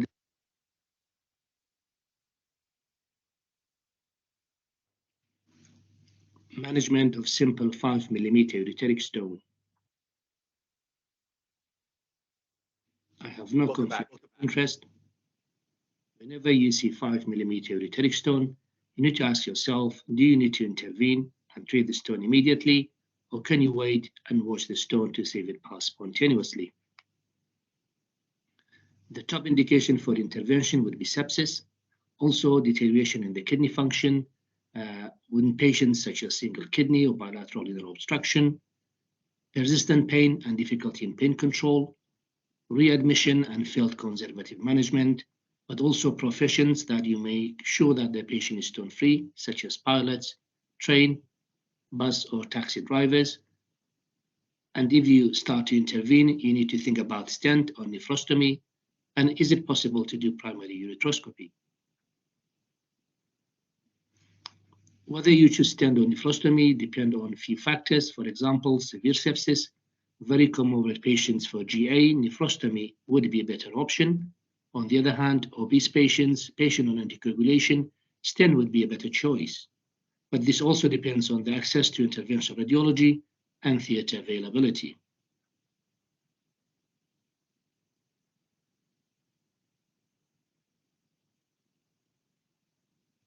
If you consider primary ureteroscopy, you should consider the lower ureteric stones and VUJ stones. Consider risk of sepsis, especially if the patient is already septic, as this can be a significant risk factor. It should be an experienced surgeon because you're normally dealing with a team which is non-urological team, and also you may not have access to your usual urology equipment such as laser or lithoclast. If you decided to proceed with primary ureteroscopy, make sure you aim for short operating time. You can do that by having the ureteroscope available and open from the start. Make sure you have a second wire ready to be used. Use either the Dakota or Engage basket because it's easy to disengage and put a stent if you struggle. Whether you're gonna put a stent or on a string or free stent, this again depends on the patient. For example, if there is a significant risk of sepsis, free stent would be a better option to avoid risk of stent migration.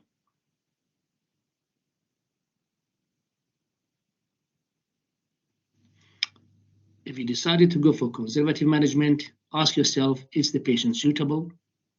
What's the natural history of 5mm stone? Can I use tamsulosin? And how long should I wait? Best candidates, those who are pain-free, no signs of sepsis or acute kidney injury.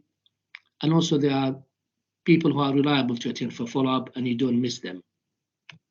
From your side, make sure you have a robust protocol in place for follow-up of these patients and think about the modality for follow-up. Although CTKUB is the standard of care, if you can't see the stone, X-ray would be a better option to reduce the radiation exposure. And also you may consider ultrasound in young people with hydronephrosis. The natural history of stone, this study looked at 6,600 patients. And when they looked at the stone location, as we all know, the lower the stone, the more likely to pass spontaneously. And they also compared the size of less than 5 millimeter compared to more than 5 millimeter stones. But the data did not show 5 millimeter stone on its own. That's the actual table. And as you see, it is divided between more or less than 5 millimeters. Another study of meta-analysis of 312 patients, again, looked at different sizes and stones around 5 millimeters. The lower the stone, the more likely they pass spontaneously. And the study also showed that the left side stones more likely to pass spontaneously compared to right.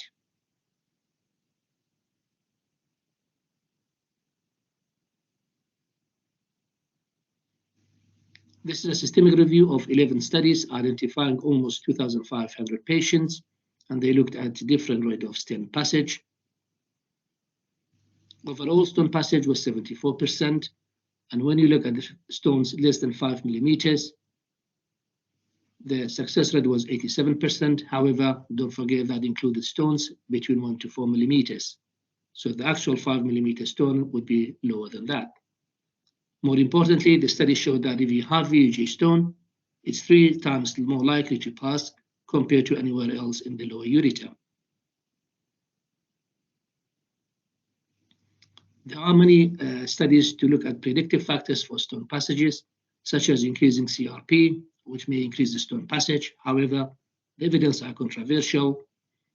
There are studies to say the more the hydronephrosis, the more likely you pass the stone, and left side is more common to pass compared to right. What about MET? If you look at the evidence in literature, it's confusing because you have results of meta-analysis of randomized controlled trials says there's a good benefit of MET. On the other hand, there are several well-designed randomized double-blind studies say it's not. Probably this is due to study design, the observational bias, the sample size, the identification of the stone passage and stone size. The reason we use MET and commonly alpha blockers is that we believe that they reduce the frequency and amplitude of ureteric peristalsis. So they reduce the spasm above the stone, and hence they increase the urine flow and increase stone expulsion. One of the famous meta-analysis by Hollingworth suggested that if you use MET, they increase the stone passage regardless of the location of the stone, and also it's better for stones who are in the distal ureter between 5 to 10 millimeters.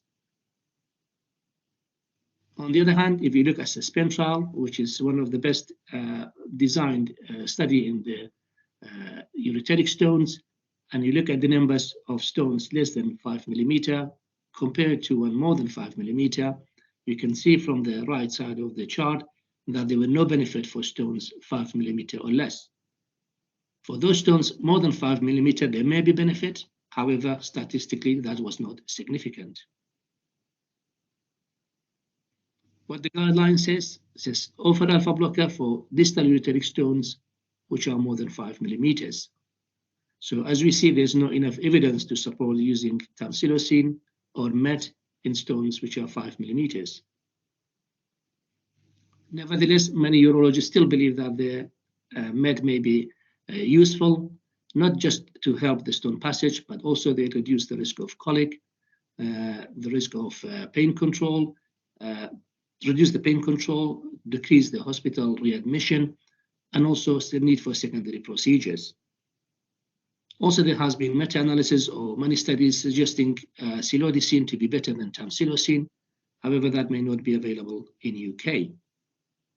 So if MET is not helpful, is there anything else we can recommend? Has been many studies to suggest that sexual intercourse and masturbation 3 to 4 times per week will help spontaneous stone passage, reduce the need for pain control, and also shorten the expulsion time. This is a meta-analysis of 3 randomized controlled trials looking at 240 patients. You see the numbers are not very big in the study. clearly show advantage of intercourse 3 times a week to help stone passage. Similarly, a randomized control trial looked at masturbation, and they chose the same criteria, 3.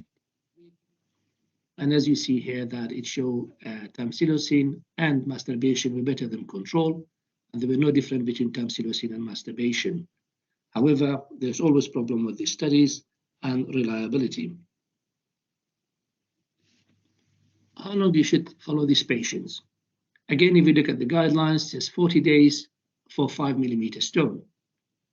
More literature is talking about 5mm stone. They suggest anything between 17 to 31 days. Therefore, 4 weeks would be a reasonable time to wait before you start to intervene and offer treatment. When it comes to intervention, it's either going to be SWL or ureteroscopy. And if you look at the guidelines for proximal and distal ureteric stone, we can see that stones less than 10mm, the efficacy of ESWL and URS is similar. The difference between the two, as we know, that shock waves, they are non-invasive. They can be done as a day procedure. They usually have short waiting time because it's more available, especially if you have fixed lithotriptan. There is no need for GA, and it's much quicker recovery. On the other hand, if the stone cannot be seen, or if there's contraindication to shock waves such as obesity, anticoagulation, presence of infection, or patient choice, ureteroscopy would be a better option. If you decide on ureteroscopy, you need to decide at the end whether you're going to leave a stent or not. Although if it's a short procedure, uneventful, stent is not required. Many urologists still feel more happier to leave a stent. If you do so and you remove the stone, stent on stick may be a better option. This is to reduce the stent-related pain and stent duration, and also you can avoid another invasive procedure, which is cystoscopy and stent removal. If patient is stone-free completely, you don't need any further follow-up. However, if you have high-risk patients, then you need to see these patients again. Thanks.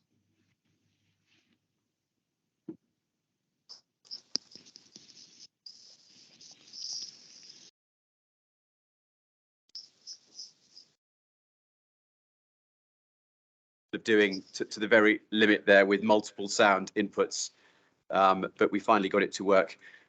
As at a few, because I like your point about having stuff ready on a Saturday afternoon to do a primary ureteroscopy, because inevitably it's not your own team, and it may not be a urology theatre.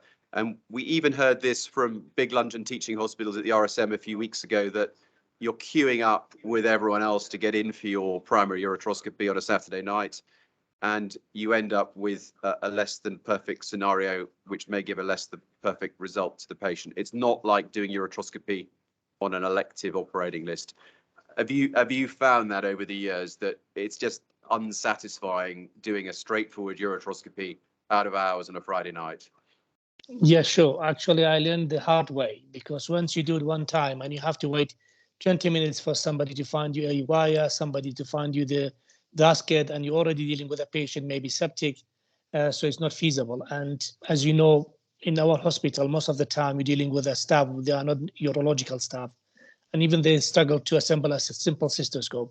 So what I do, I make sure everything is ready just to be open, and I use the ureteroscope from the start to be open and ready and make sure it's available. I have done many primary ureteroscopy for VUJ stones, even in septic patients. And I manage my time and always do it under 20 minutes because I make sure that everything is ready to be used. I think it comes back again, doesn't it, to that decision making. Am I going to, do I have to operate?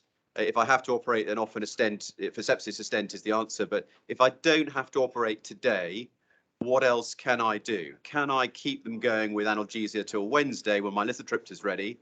Or can I keep them going with analgesia, send them home till Friday, where I can put them on an elective operating list, which is always what I desperately try and do. So I think looking at when the registrar takes you to the ward saying, I've listed this patient, how much analgesia have they really had? Tommy, any comments? You got your hand up there. You might be on mute, Tommy. Can you hear me now? We can. Wonderful. Yeah. I'm just echoing what Az and yourself has said about preparation. So I remember it was in Cambridge. They're not set up for primary URS. I was a middle registrar, and the X-ray table was the wrong way around. So it's classic, you know. Yep. You have the patient already positioned, and you can't actually get your X-ray in. So just a note for everybody watching: always check the X-ray tables. It is an X-ray table, and it's the right way around. Preparation And I speed. think this needs to go into your pre-op discussion with the patient about what you realistically can offer them in a small to average size hospital in the UK on a bank holiday Monday. You can't offer them lithotripsy, and realistically, can you offer them a complex ureteroscopy out of hours? Probably not. So it may be that stent is the only option, as long as it's explained to them. And a phrase that I was taught by relatively late in life by John McLaughlin in Bury St Edmunds was, the patient has confirmed they've understood what was discussed today and were given the opportunity to ask questions. And I document that quite a lot in my clinic letters and my notes on the ward, that they have understood and they've been given the opportunity to question you. Zaf, any last thoughts on managing the small ureteric stone out of hours? It's a challenge, and we're going to have to be much more fluid. I think stone target lists are going to be the future, and I think that preoperative CT for stented patients may produce slots on lists that are fully staffed by people who know what they're doing and know how to handle a laser, so we can offer the patients treatment. But it's going to be a little bit more complex to organise than perhaps it might sound on paper when you're drawing up these guidelines. Brilliant. Azad, thank you very much indeed. I'm sorry it took a little while for the IT to get going, but the message thank you. got across. Tommy, thank Thanks. you. So thank you firstly to our sponsors, Boston and Wolf, who've paid for our IT and camera team today. Thank you so much to our faculty who've given up their day to be with us from a long distance away. I hope people have got some good take-home messages here, and we will try and think about when and if we run this again. The sun's shining, it's Friday afternoon. I think it's time to go home. Thank you, everyone. Thanks very much, Stephen, Zaf, Sam, everybody. Well done.